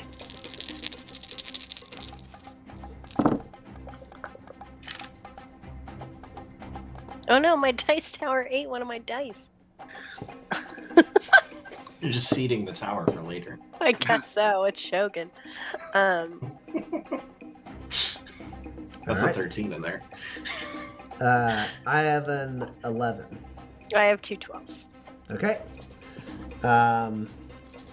Yeah, it lashes another one out at you, and you just like continue like rolling, and it shatters behind you as you like drop out of your roll and look up, and it's hanging upside down, already pulling itself up to grab with its 2 massive hands back into the stonework.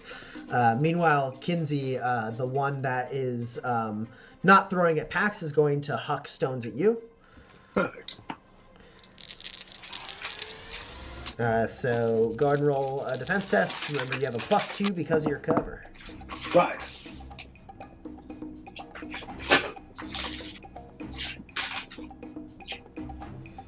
You are up against an 8.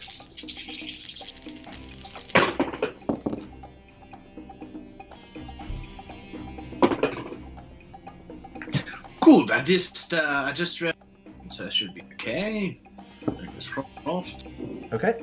And then similar to Pax, it's just gonna like grab, it like throws one rock and then like grabs with one hand, swings forward, grabbing on to get like itself a slightly better angle on you, rips a giant piece of stone out and hucks it at you. You still have the same defense bonus, but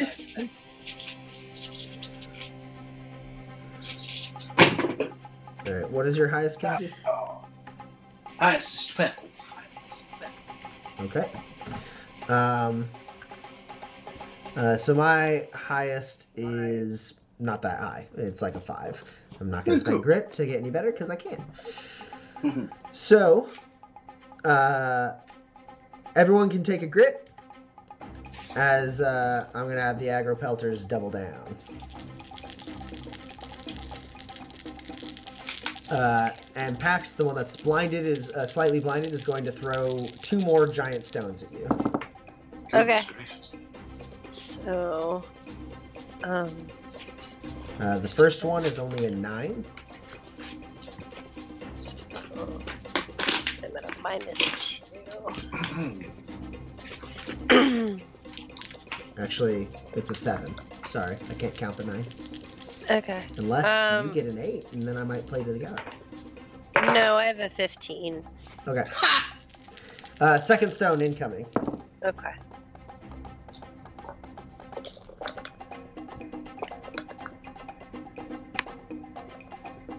I have a 14. Okay. Again, the stones shatter on the ground around you, and then Kinsey, the one that's throwing at you, is just going to lash 2 more giant stones your way. Oh, sure, that's fine. We'll play that. Don't forget the additional minuses for multiple attacks. Which is another -1. You've been at, this is the 3rd time your attacks are at a -2. So your cover is negated at this point, basically. Wonderful. That's good. You're up against an 8.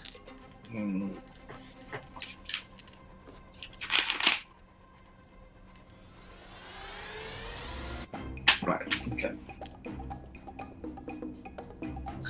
I got a high of 10. Okay. Cool. So the first one shatters against the stalagmite around you. And then this aggro pelter is actually going to pull itself forward with all of its with both of its arms, swinging its full weight, and it's going to fly off the ceiling and land right next to you. And it's going to throw a massive punch your way. Wonderful. And so you no longer have recover bonus because it's moved in with you. So you're at a -3. -3.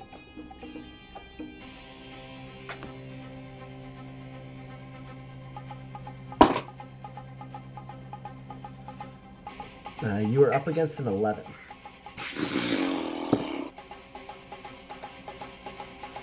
Well, I've got a high of 3. How many? What was that question that you just asked? I've got a high of 3. How many net Ghana? It has 3 net successes over you. If I spent grit to count my 9, would that? That would make it 2 net successes over you. No, all right, I'll take it. All right. Yeah. So you take 8 damage with 1 armor piercing.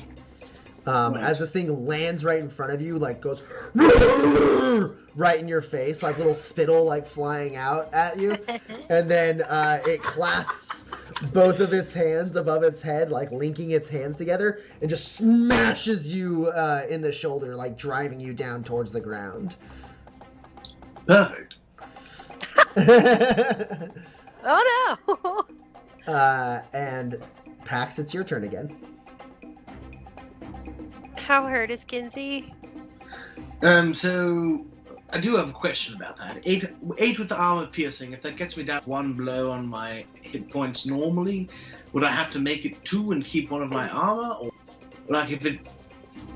I don't know how to ask this question. You have So I eight had- damage. You have 8 damage. 1 goes directly to your hit point. First, you have 8 damage. You reduce from your toughness. Then that's how much damage is left. Right. And then 1 of that damage goes directly to your hit points, and the rest plops onto your armor. Right. Right. Never mind. Actually, that's helpful. So Kinsey just has 1 damage now, but his armor is all but decimated. Just 1 point on his armor. Okay. All right. So then I'm gonna attack 2 different people, or 2 different rocks. So I'm gonna attack the first one with blinding shot. The one that is attacking Kinsey, I'm gonna attack that one with blinding shot. Okay. Okay.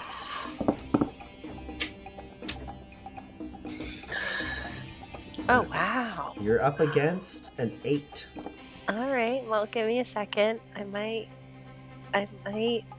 have a really good roll. Oh, I guess that one counts, but it doesn't count. No. Stupid. Okay. I have 3 net hits with a 13 high. How much is that blinded then? 9. So blinded. Yeah, so Kinsey, it smashes you down, it raises its hands up again, and then right in its face, just this bright flash of light, and it stumbles back, its hands unlink, and it like reaches out and grabs onto like a piece of the wall, like to like steady itself. Am I still at the top of the ravine? Yes. And is it anywhere near the lip of... Close-ish, yes. Alright, thank you. And then Pax, that was 1 quick action to blind the one. Okay. And then the other one, it's still against the The other one is hanging on the ceiling still. hanging on the ceiling, right? Okay, I want to shoot that with net shot. Okay. I don't really care about killing this thing. I care about escaping. We'll see how Kinsey does. Let's see. Oh, what a terrible roll. I'm gonna do my reroll first. Oh, that reroll was bad. I'm gonna spend grit to count this 14. Goodness gracious. Okay. You are up against a 7. Okay. So I have 2 net hits. Okay, so yeah, you hit the one with the blind, and then you throw another one up. It doesn't make it fall from the ceiling, but it does like wrap around it, so its like limbs are kind of like tied together, and it has to pull its body up towards the ceiling to keep itself from falling, as it is quite entangled as the projectile like pops open and like wraps a net around it.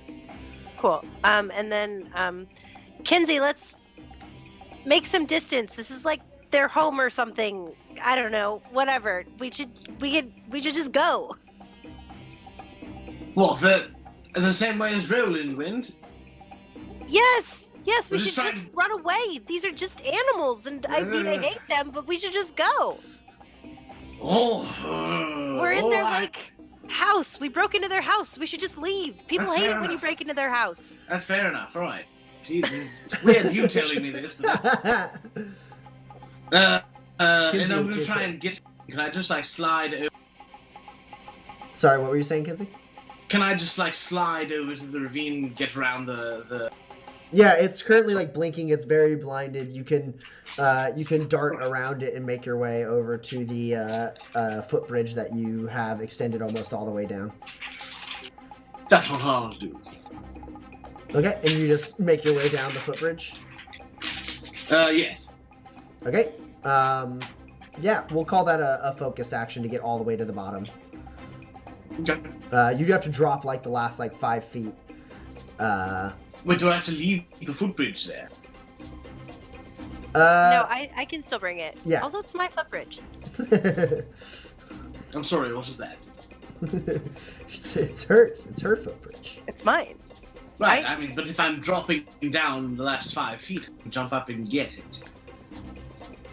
I still have to get down. You can just run. Sorry, I thought you were down there. No. Good, fine. So that's Kinsey's turn. Getting down. Roland, roll another athletics test for me.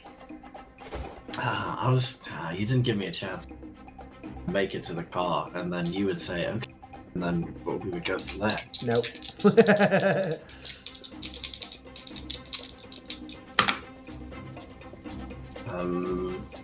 Well, that's one hit. Okay, so Roland, you're running, you're feeling a little winded at this point, and you almost like bump into a part where there's like jagged rocks, so you have to like slow down for a second, and then like you jump a little like less like cleanly over like a crack in the floor, but you can see actually off in the distance the light at the mouth of this cave that you've been running towards. You just aren't quite able to get there this turn. And now it's the aggro pelters again. Yeah.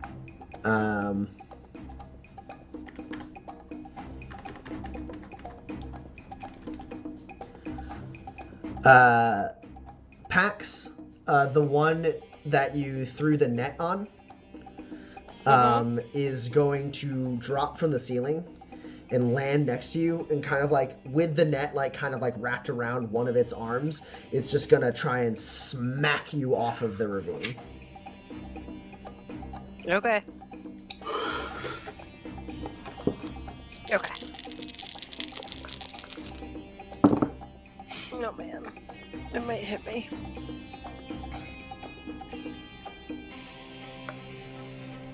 What's your highest? I have a 13. Okay, no reason for me to spend grit then. Phew. I just have a 7 then. It's one hand whoosh, like right over your head. You drop down. You feel it like touch your hair, and then it's just gonna try and like body check you and shoulder slam you off. It's gonna try with its other quick action to again knock you off this ravine.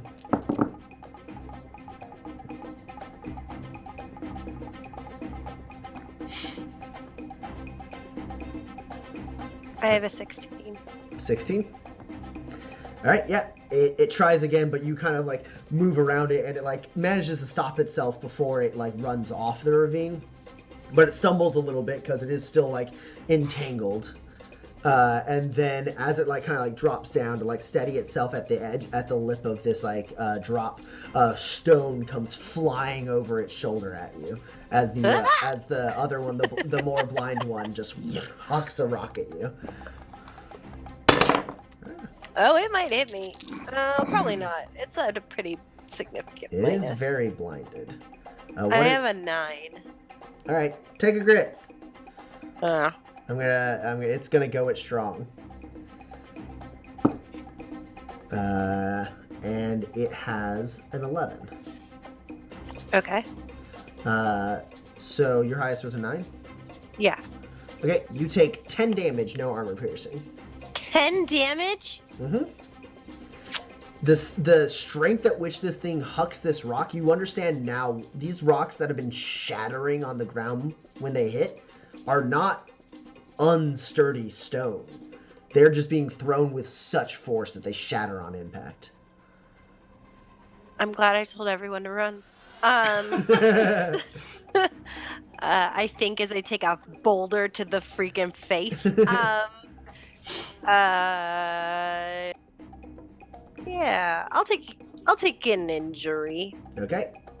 Go ahead and roll a d20 and we'll consult Somebody the have injury. that? Yeah, we have it. Okay. 11. You're exhausted.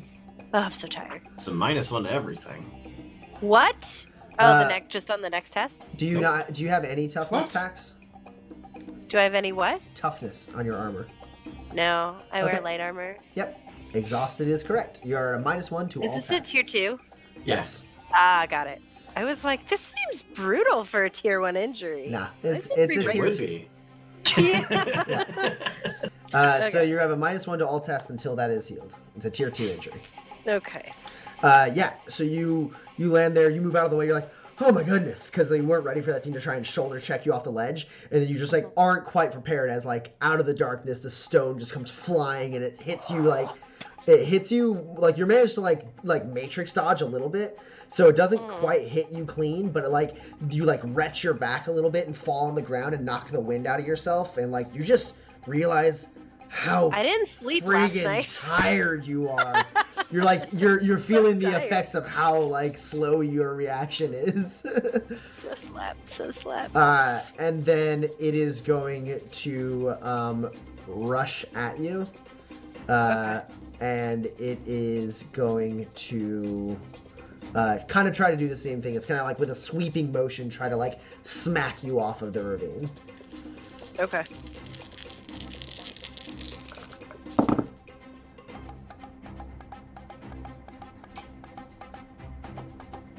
I have a 13.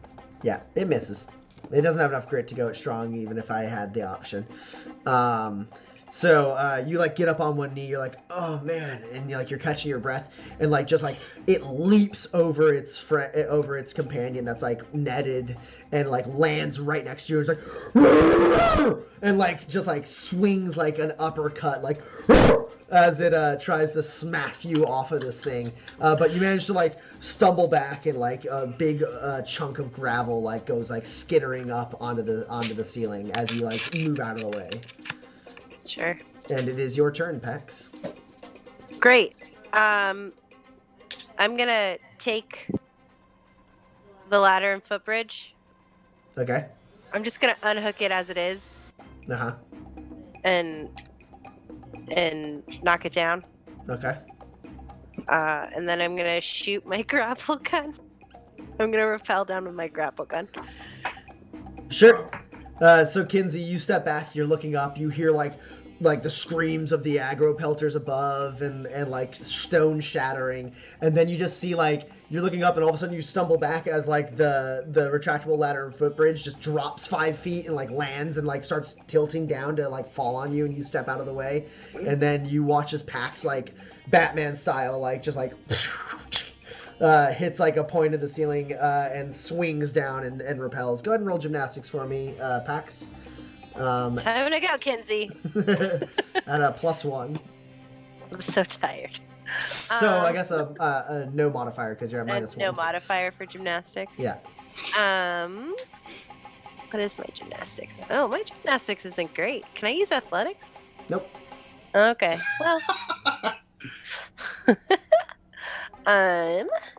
Athletics goes up, gymnastics goes down. Okay, well, I got 2. Ooh, wait, no, actually. Okay. I got 2 hits. Yeah, you're fine. It's not the smoothest of landings, but you manage to like land on the ground next to Kinsey and then pull the head of the grapple gun back into it. And you see like looming over the ravine, looking down at you, the beady dark eyes of the aggro pelters, and the one that's like got the nets on it like grabs the net and like rips it, and the one that like isn't there just starts like smashing the stones like as you're like stumbling back and like pulling the ladder and like cranking it back, and they don't seem to follow you. Yes, all right. Perhaps we should still, Run! Yeah, all right. Run! Ow. Meanwhile, Roland, you're very far ahead of the other two. You crest through the mouth of this cave, and sure enough, you see kind of standing in the bed of the truck, like pulling up like a sack of stuff out of the bed of the truck as if to toss it onto her rooster strider, is Kira. Great. I shoot a rooster strider with Rose's gun. Okay, go ahead and roll range test, no modifier. Just for my clarification, the rooster doesn't dodge, right? Correct. This is an unopposed. This is an unopposed test. Does Rose's gun have any bonuses to skill at all? I don't think so, but let me check. It's only for quick draw, right? Yeah, it doesn't have ergonomics, I don't think, because it has well balance, so it couldn't have ergonomics. Why Does is it this have going well to balance? Oh. 4? Okay, but it has pretty good reliability, right? Yeah. It has 1 reliability. Okay. I'm so good at shooting at things that can't dodge. I got 4 hits, which having done this before, is 24 damage, no armor piercing.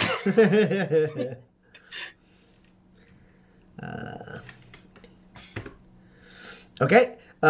Yeah, you make a sizable hole in the Rooster Strider, and like hydraulic fluid starts like dripping on the ground as you just like both hands on this gun. Roland, you have to like step back to like take the recoil as it like shoots out this supercharged bullet, and it just tears a giant chunk out of the Rooster Strider. Just sparks and flames shoot out, and hydraulic fluid starts like pouring onto the ground. The Rooster Strider doesn't seem like it's completely slagged, but it is an incredibly heavy hit you just dealt.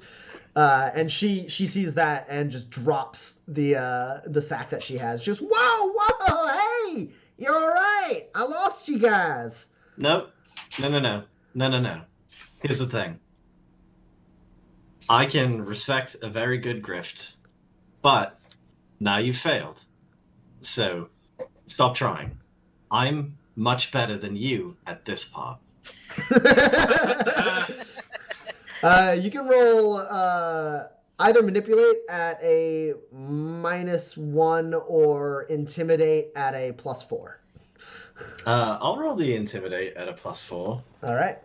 And I'll spend 2 grit making my own luck. All right. Because intimidate at a +4 is a 4. Nice. So just give yourself some extra dice. Am I dressed to impress, Tommy? Yes.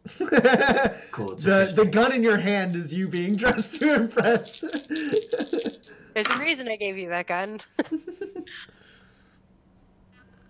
Oh, that does explode.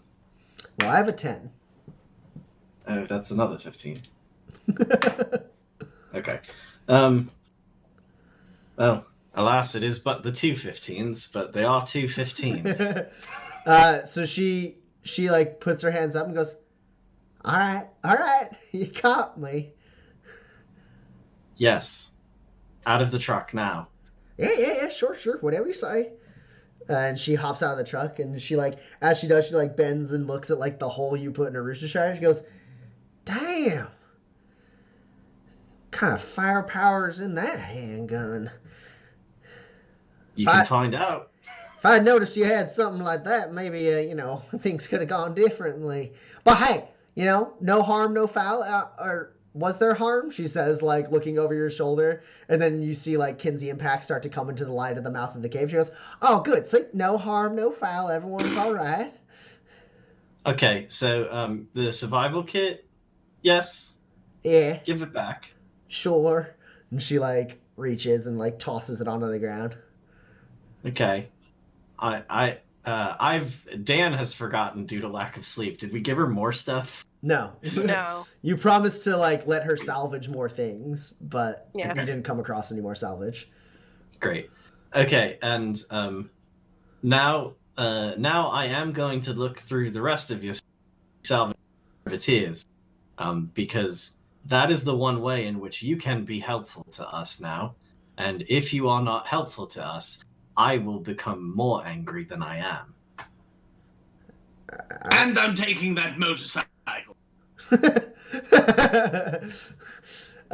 She looks at it and she goes, oh, hell. That one's... I really like that one. Yes, I liked it too. Yeah, I don't think she has... I'm not gonna... There's no roll. You got her at your mercy, right? It's not like, what's she gonna do? So she steps back and she goes... She doesn't say yes or she doesn't say no. And Roland, you go and you pull the straps, and like a bunch of like salvage drops down. You're able to like unwind the nets and start looking through it. And amidst that, Kinsey, you're able to set up this motorcycle. It is a treaded motorcycle. It's much probably slower and less mobile than most, but it will traverse over like hard terrain pretty easily. It's got 2 sets of treads. I guess you could say, yeah, 4, like a set in the front, like a triangle in the front and a triangle in the back that are instead of its wheels, and they're treaded. Sure. Makes sense. And she just kind of like sits over to the side and she like looks sheepishly at Pax. She goes, I didn't, it ain't nothing personal. I'm just, girl trying to get by. How many times have you let people die in those caves?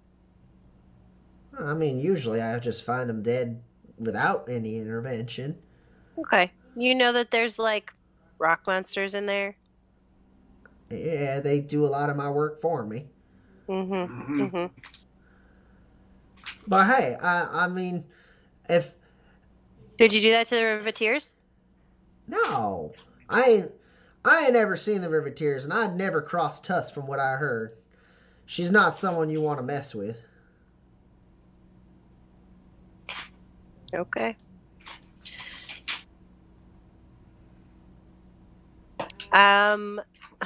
So you are gonna go away from here after we take what's I guess we're taking. And then you are never going to salvage in these hills again.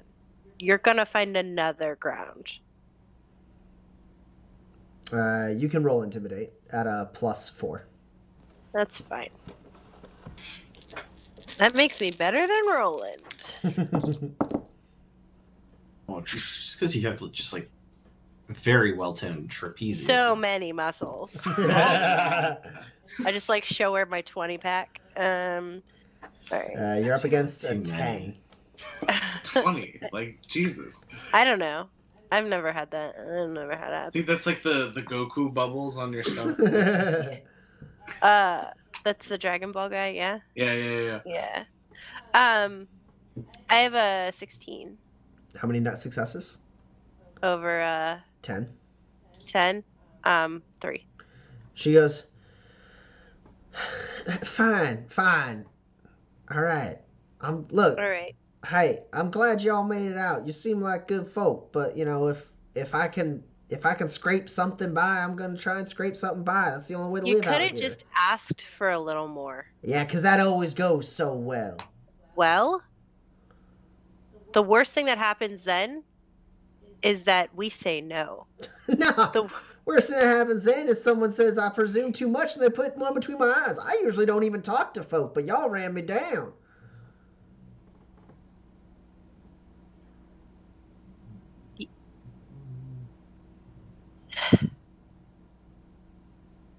Here's the thing. If we're all the worst we can be, nobody is good. Be better. That's just not how the If I best see thing you works. again and you are not better, I will not wait. All right, I mean, that's garden talk right there. It ain't Well, like that you know out what? here. Maybe we could do a little bit with just being a little bit kinder to each other. If someone's shooting at you, you shoot back. But Alana knows that maybe, just maybe, I would have helped you out. I had more stuff I was going to thank you with, but instead, you're leaving here with less than what you started. Yeah. Hindsight's 20/20 or whatever. Sure, I don't know what that means, but fine. Has she got any fume cubes in there? No, we're not taking anything else unless you want to put the bike back. Roland, you're looking through the salvage? Yeah. Unfortunately, there's I mean, no need for you to roll machinery. This is just machinery cubes and tech cubes and more machinery cubes and more tech cubes. You don't find anything in there that's you actually I guess the one thing you don't find is like gear. right? It seems like she was only able to salvage abandoned vehicles, no bodies. Great. So I will, get up from her pile of stuff, and I will come over to Kira and just sort of like pat her on the shoulders and say, you've done about half of a bad job here. So, maybe find a new line of work? I don't know. I presume my compatriots have had conversations with you. But if you're going to run a grift, man, that's just bad luck. And she goes, tell me about it. Look, I weren't lying. Everything I said up to the point where I abandoned you in the caves was true. All right? If the Riveteers are here, chances are they probably are in the caves somewhere. There are lots of caves in there, big areas where they could park up their vehicles. Bloodthirsty fellas got the right of it. The people with jetpacks, they're probably in the highlands. Anywho, if you're trying to check the caves, down that path and a little ways, you'll find another cave mouth. It's definitely safer, further away from the agro-pelter territory. I'd try there. Get in your rooster strider and don't come back. All right, yeah. And she like cinches up the machinery cubes again. Or are you taking those, Roland? No. Okay, so she cinches those back up. Takes one last longing look at the motorcycle that Kinsey is like dusting off, and then she climbs on. She goes, "Well, I don't know what to say. I appreciate the kindness. Most people wouldn't let someone like me just go off after what I done. Y'all are strange. Still time to reconsider it. Oh, I hope Just you don't. go. Just go, Kira. Just go. Don't come back. All right." Figure something else out. You're not good enough at this. And she like pulls back on the Rooster Strider, like jerkingly lurches back as it steps, and she's like, "Oh hell!" like waddling, like it's like very uneven in its movements, and she like starts making her way out of the terrain, out of sight. Once she's out of sight, I hand Riz's gun back to Pax. This thing is terrifying to hold. I like put it back on my holster. You just have that all the time. Yeah, I have another one too. No, I know.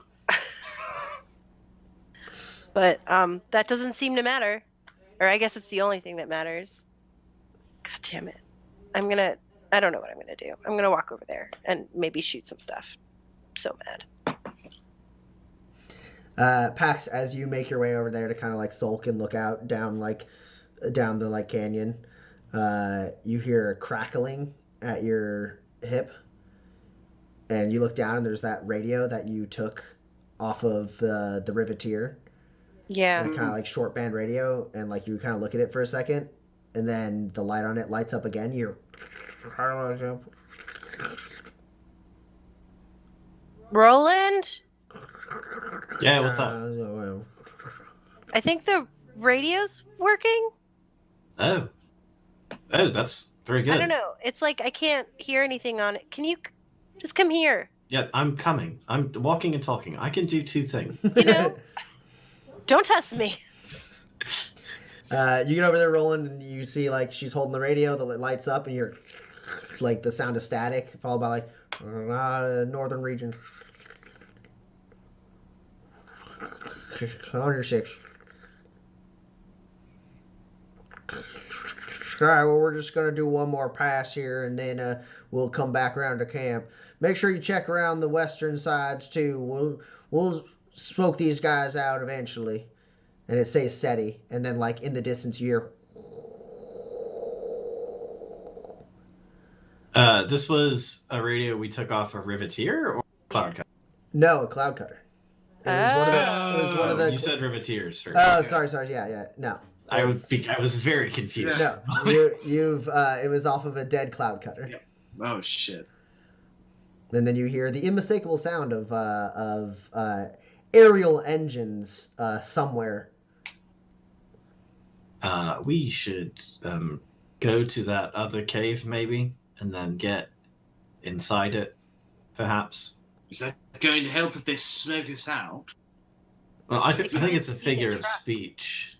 I don't. Right. Oh, I just figured it'd be. But for sure. I mean, If you're sure, then let's. No, listen, I'm not sure about a lot of things, but the last time we fought a bunch of dudes on jetpacks, it was quite rough. But Bax did suplex one of them, if you remember. I feel like that's not. I already took like a boulder to the face. You're right. Let's I don't go think you ahead. can do that again on purpose. Do we have like a tarp? Do we have a tarp? I guess. Can I take like the tent, and like cover up a little bit of the like shiny parts of the truck, so like maybe they don't see it as well?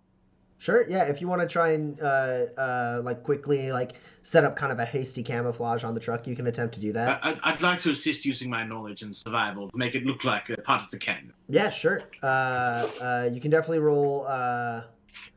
Yeah, I think we'll call this just straight up a survival test.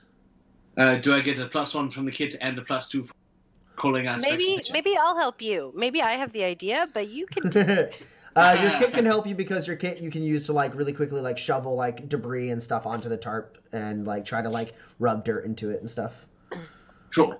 And also my what's it, in my element? No, sorry. Experienced traveler. No, this is an active thing. You're not. It's the experience travel is only when you're trying to like remember stuff or know things. Awesome. Just like trying to remember the fauna and be helpful there. Pax, you assist? I tell him about doing it. Sure. She pulls the tarp. She without a test, she's able to pull the tarp and like put it on the tent and like put it on the truck. And Kinsey, you start working on like trying to make some makeshift camouflage. Meanwhile, Roland, you're holding onto this radio and you hear just like clear, so they can't be too far. You know this thing only has like a handful of miles radius at most. You hear like, all right, this is Outrider 1, coming in on the canyons. I ain't seeing nothing so far. War Gyro, where are you at? Where's your 20? War Gyro here. We're coming up around the south.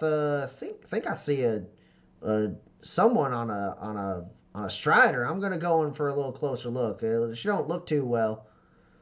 All right. Well, do you want us to swing back around and give you a hand there? No. I think we can pick this one nice and clean. Give me 1 second here, Outrider. Yeah, no, she ain't going nowhere. We can take her here. Engaging. And off in the distance you hear.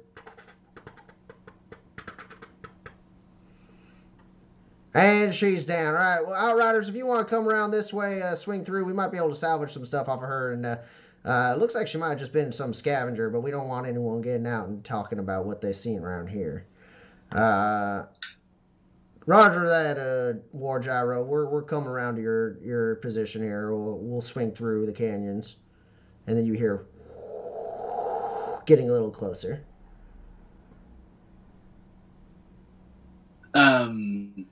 What bonus do I get on my? None. You don't get any. I did not get a bonus. No, I didn't It's unfortunate. succeed.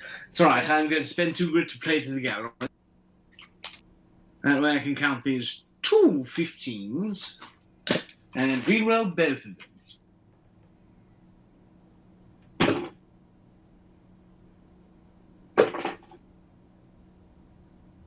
Alright, so that's 5 hits. Okay. So yeah, like super quick Kinsey's able to like get some like desert shrubs and stuff on there too. It's like a beauty. It's like you don't, if you looked at it from like the angle that you guys have set it up, like you would think it was just part of the terrain. It's like he's pulled a piece of the land up over the car. All right, now let's do the same for us, eh? And so you're able to like duck into the cave and out of sight. And as you do, like the static gets a little heavier on the radio, and then Kinsey, you're able to do this super quick and with enough time for your team to like hide nice and well in the cave mouth, and then you just hear, and you see two of those kind of like winged jetpack outriders for the cloud cutters go zooming down at somewhat lowish altitude through the canyons and down towards the path that Kira took.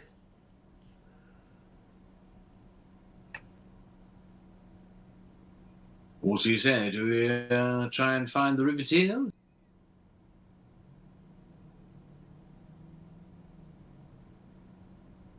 I think there's not much else to do at this point. It's either that or bolt, I says, and we don't know where the cloud cutters could be, so... During that whole like radio conversation, I like wrote down all the names they mentioned, and I'm like committing the voice and manner to memory. Sure. Because I have a radio, and you can do a lot with a radio. Yeah. It's Outrider 1, Outrider 2, and War Gyro. War Gyro. Do you go deeper into the cave mouths where you are? Do you go on foot in the direction that Kira was saying, or do you try to move the truck? I think certainly we should be going the direction that Kira, that the Riveteers probably went to. Yeah. Whether or not we could do that in the truck without alerting the sky people. I think we see how far the it is from where we are. I can always run back and get the truck, I think. Sure. If we can make it there in like a quick way. Sure. But if it's something that we're driving around and they can spot us, I think we don't. Does that make sense? Okay. Yeah. Well, let's start making our way then. Okay, so you start making your way on foot. It does take... I do bring Miguel's gun. Okay, you sling that over your shoulder. Yeah. And Kinsey, you're able to, with your 5 successes that you got before, you're able to extend the camouflage that you have on the truck. Literally, the only way anyone would find that truck now is if they touch it. And realize that it's not a mound of earth. I feel pretty good about that. And you start making your way up. And it's like the terrain is not easy, but it's not so exceptionally hard. And you're not like trying to double time run it real fast. So you guys are able to do it, especially because you have the retractable ladder and footbridge for any like really tough spots. So you start making your way through that kind of like valley and towards where she said about 30-ish minutes into that, and you still like you've just lost sight of the ridge you were on.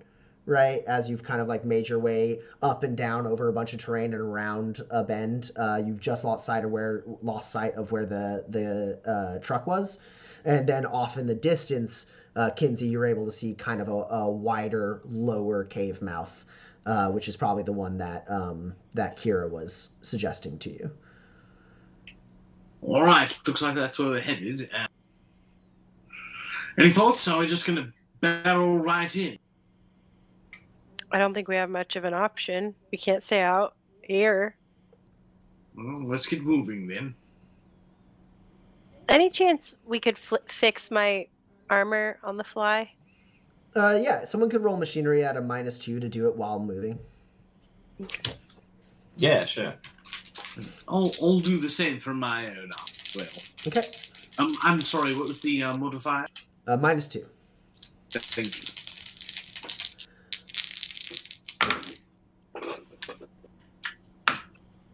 That's good. Okay, that's pretty good.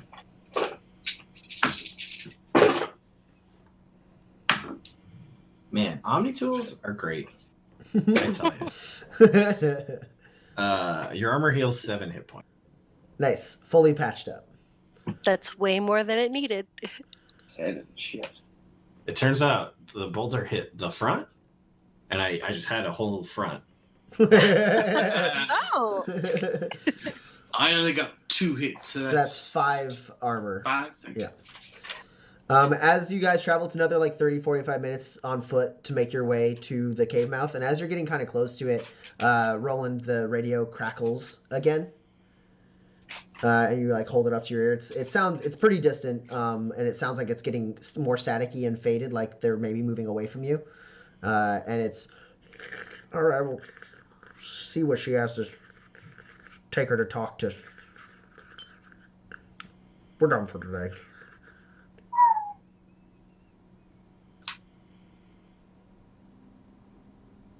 Interesting. Well, at least you survived. Well, for now. Right. Wait, we're not going to go to save her, are we? I don't know. I don't even know what we're going to do in the next 10 minutes. And you make your way into the cave after saying that. The light is the sun is setting, probably not like setting, but it's getting low enough in the sky that in this area it's getting pretty dark. And you enter into the cave mouth again, and you begin traversing and marking your way through. It doesn't seem like there's a lot of options for paths around here. And Kinsey, at a certain point, you notice markings, pretty well hidden markings, but markings of vehicles maybe passing through this wide like canyon area. And as you kind of notice that, you hear off in the distance like, "Who's that?" We come in peace. We are drifters from Sildina, hired to find you, I hope, the Riveteers.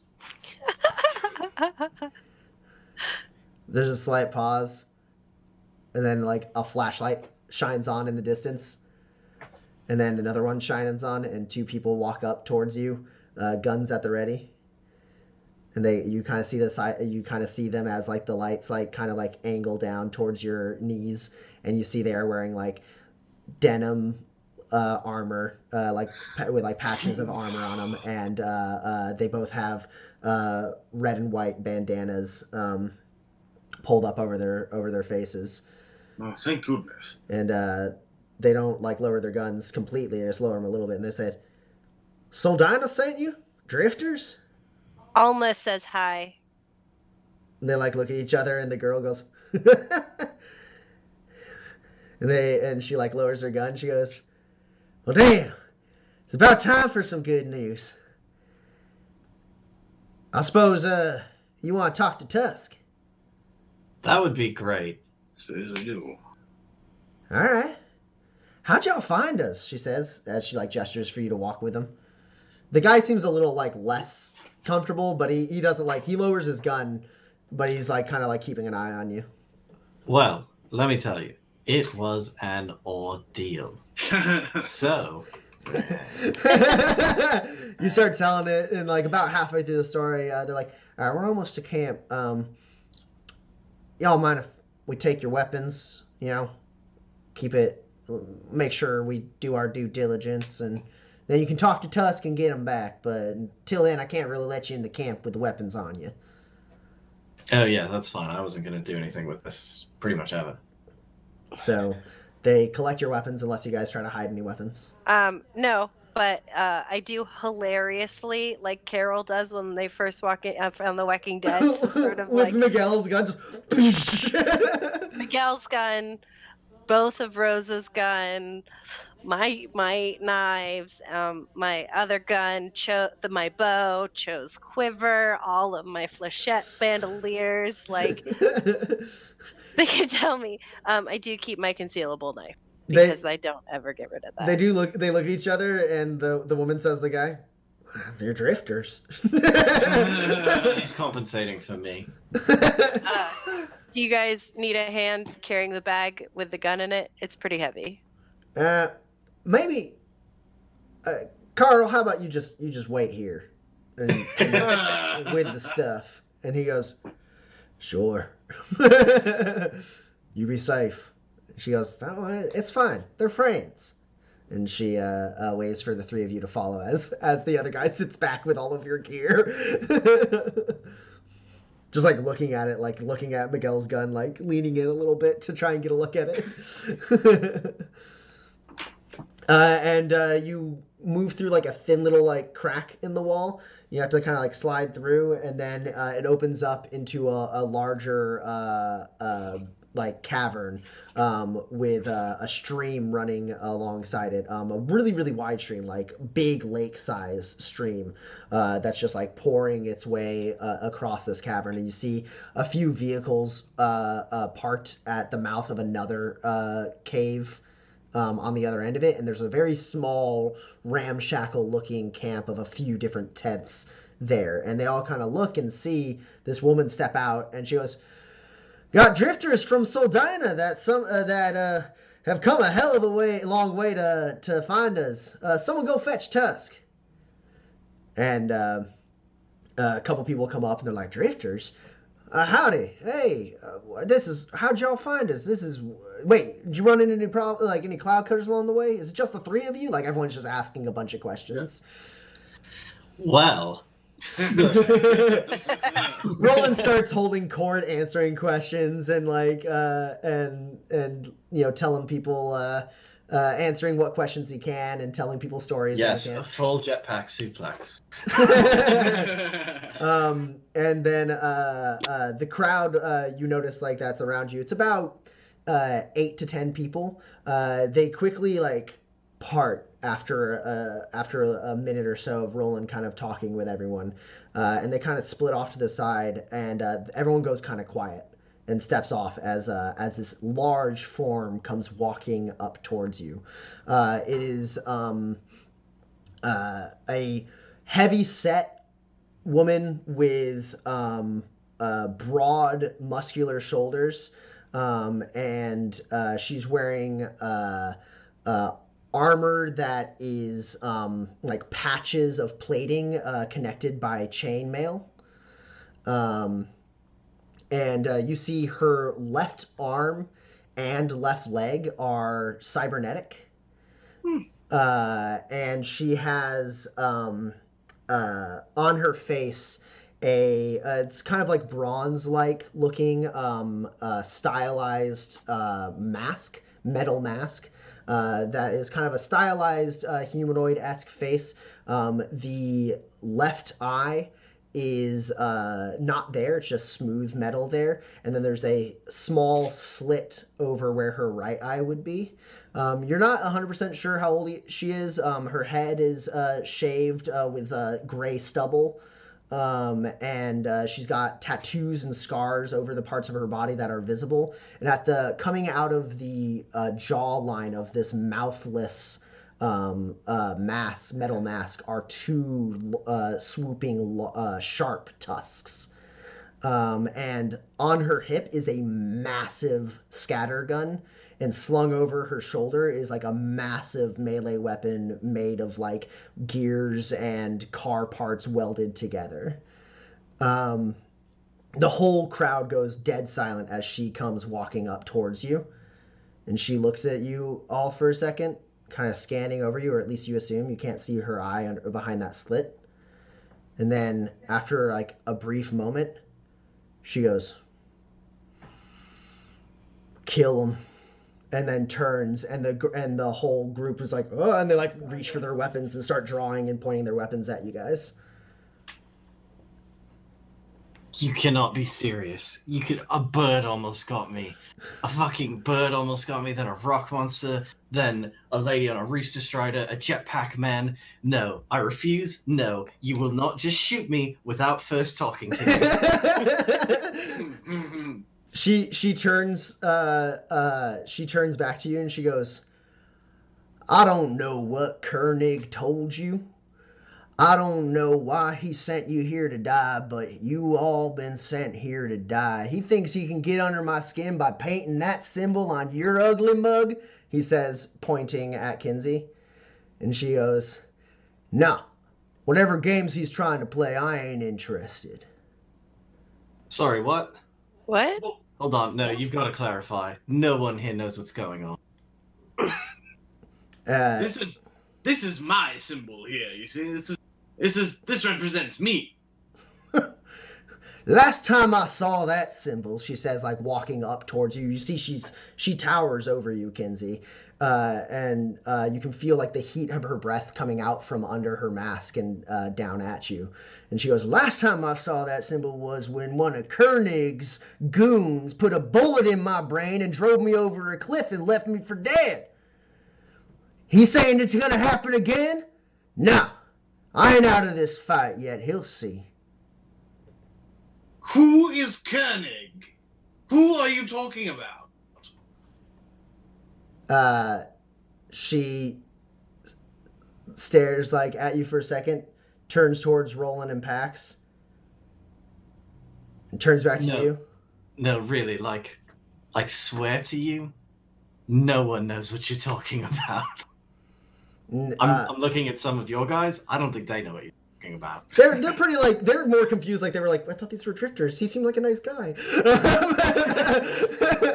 And she sits there looking at you for a second, Kinsey, and then she reaches out like quickly and like lightning fast with a muscular gloved hand, and like really roughly like runs her thumb over your tattoo as if trying to wipe it off your head. Ow! I will push her arm out of the way. What's your muscle? Open-handed. 8. Okay. So you get your hand on her thing, and you like push a little bit, and there's a little bit of resistance, and then she pulls her hand back, kind of shocked. And she stares at you, Kinsey, and she goes, "What's your name?" Kinsey McCharlotte.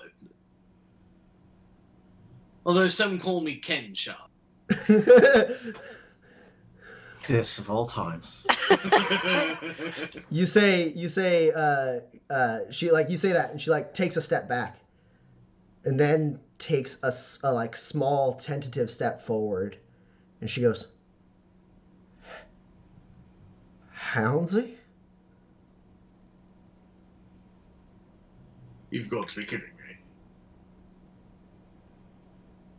And she turns, like her whole like all the people in the cave are just like staring at her. A lot of them are starting to lower their guns. Like, I think it's okay for us to lower our guns now. That's a name I haven't heard in quite a while. I'm not sure I've acquaintance officially. She goes,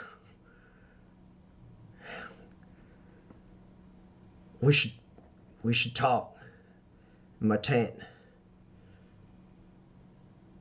Oh, you're back? You got jobs to do? Who's watching the cave entrances? Get to it! And they're all like, all right, fine. And then they start scattering, and it's just the three of you left. And she goes,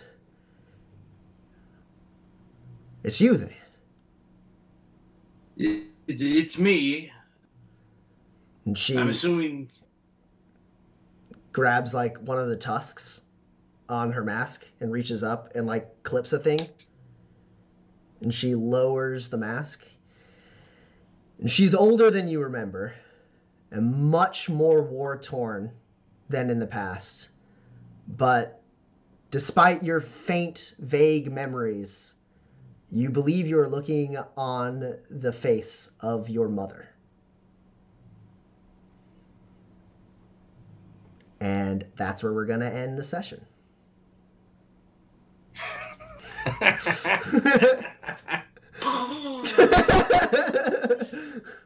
Nice. Cool. wow.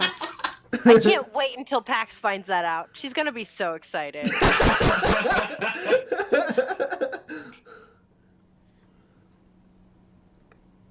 All right. Yeah. Son of a bitch. We're gonna be on the air next week. Goddamn. Next week, the 24th of March. So now's the time where we're going to open it up for Q&A. So if anyone in the chat has some questions about the session, the characters, the game, etc., now is the time to do it. I don't think anyone submitted any through the Discord, but I haven't actually checked all day, so I'm going to just go ahead and double check. No, yeah, we don't have any in there. So, yeah. Did anyone else get any advanced triggers while the chat may or may not be formulating questions? It's a great question. Also, I don't think I gave you guys all grit for surviving the deadly situation with the aggro pelters. No.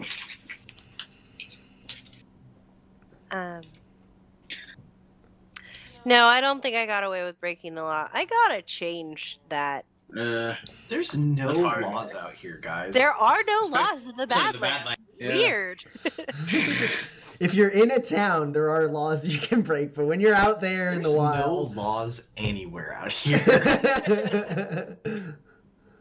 Patience was rewarded when Kinsey didn't shoot Kira, and she ended up leading us to the thing. Yeah. If not great. that, then Kira being Patience with you was rewarded. yeah, there was lots of patience. Right. So yes. A predator was evaded. Yeah, you evaded the aggro pelters. Yes, Looked it out of that aggro pelter. Yeah. So that's a Oh, I great. hope you're yeah, okay with me 100%. just like jettisoning you, by the way. Yeah, no, that's Yeah, great. I don't have to spend fucking my action. That's a great for me. And then the only trap that I can think of was not utilized success.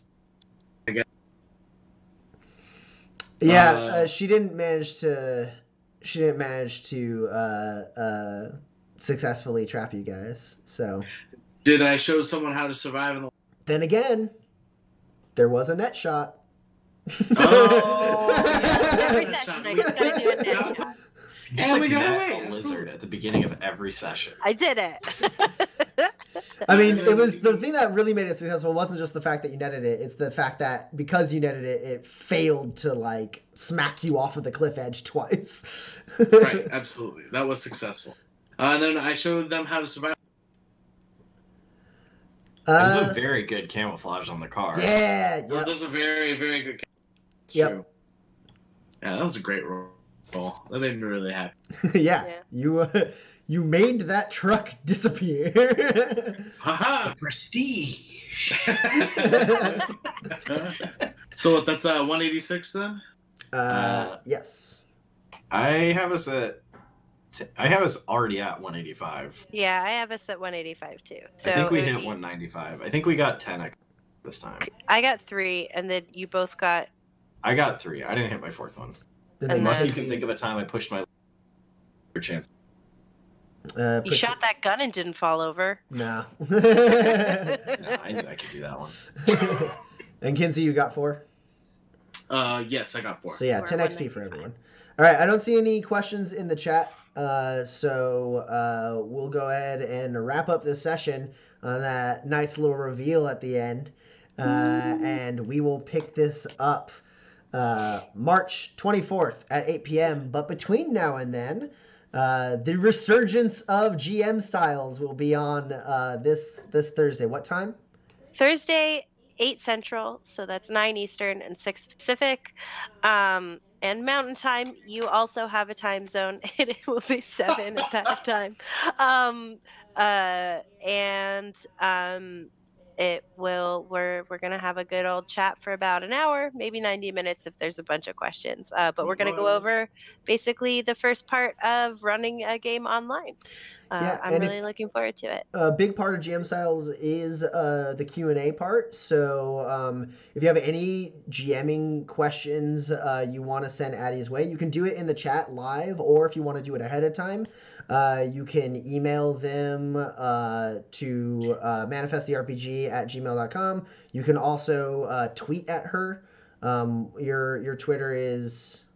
At Addiegia, Yeah. ADDIEGIA.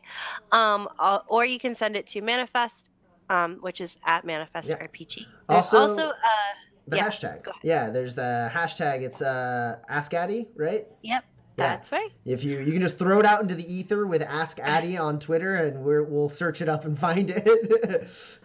And also, we didn't do it at the beginning of the show, but if you like us and subscribe, and if you have Amazon Prime, remember to check whether or not your subscription has lapsed, because every 30 days you have to renew it. It is complimentary in your Amazon Prime membership that you can subscribe to one Twitch channel for free. So you should do that if you like us. Any revenue that we get from those goes straight into the stream. It's for graphics, maybe some character art we've got a line on, the giveaways, cool stuff for behind us, because again, we got a lot of beige going on, and maybe some music. So we'll see what happens. But make sure if you do subscribe through Twitch, through Amazon Prime, that you make sure to re-up your subscription if you like us. And follow, hit that little heart so you get notified when we do go live. Yeah. All right. Thank you so much for watching, everyone. We will see you next week. Get hyped for next week. Hashtag MomCon 2020. MomCon!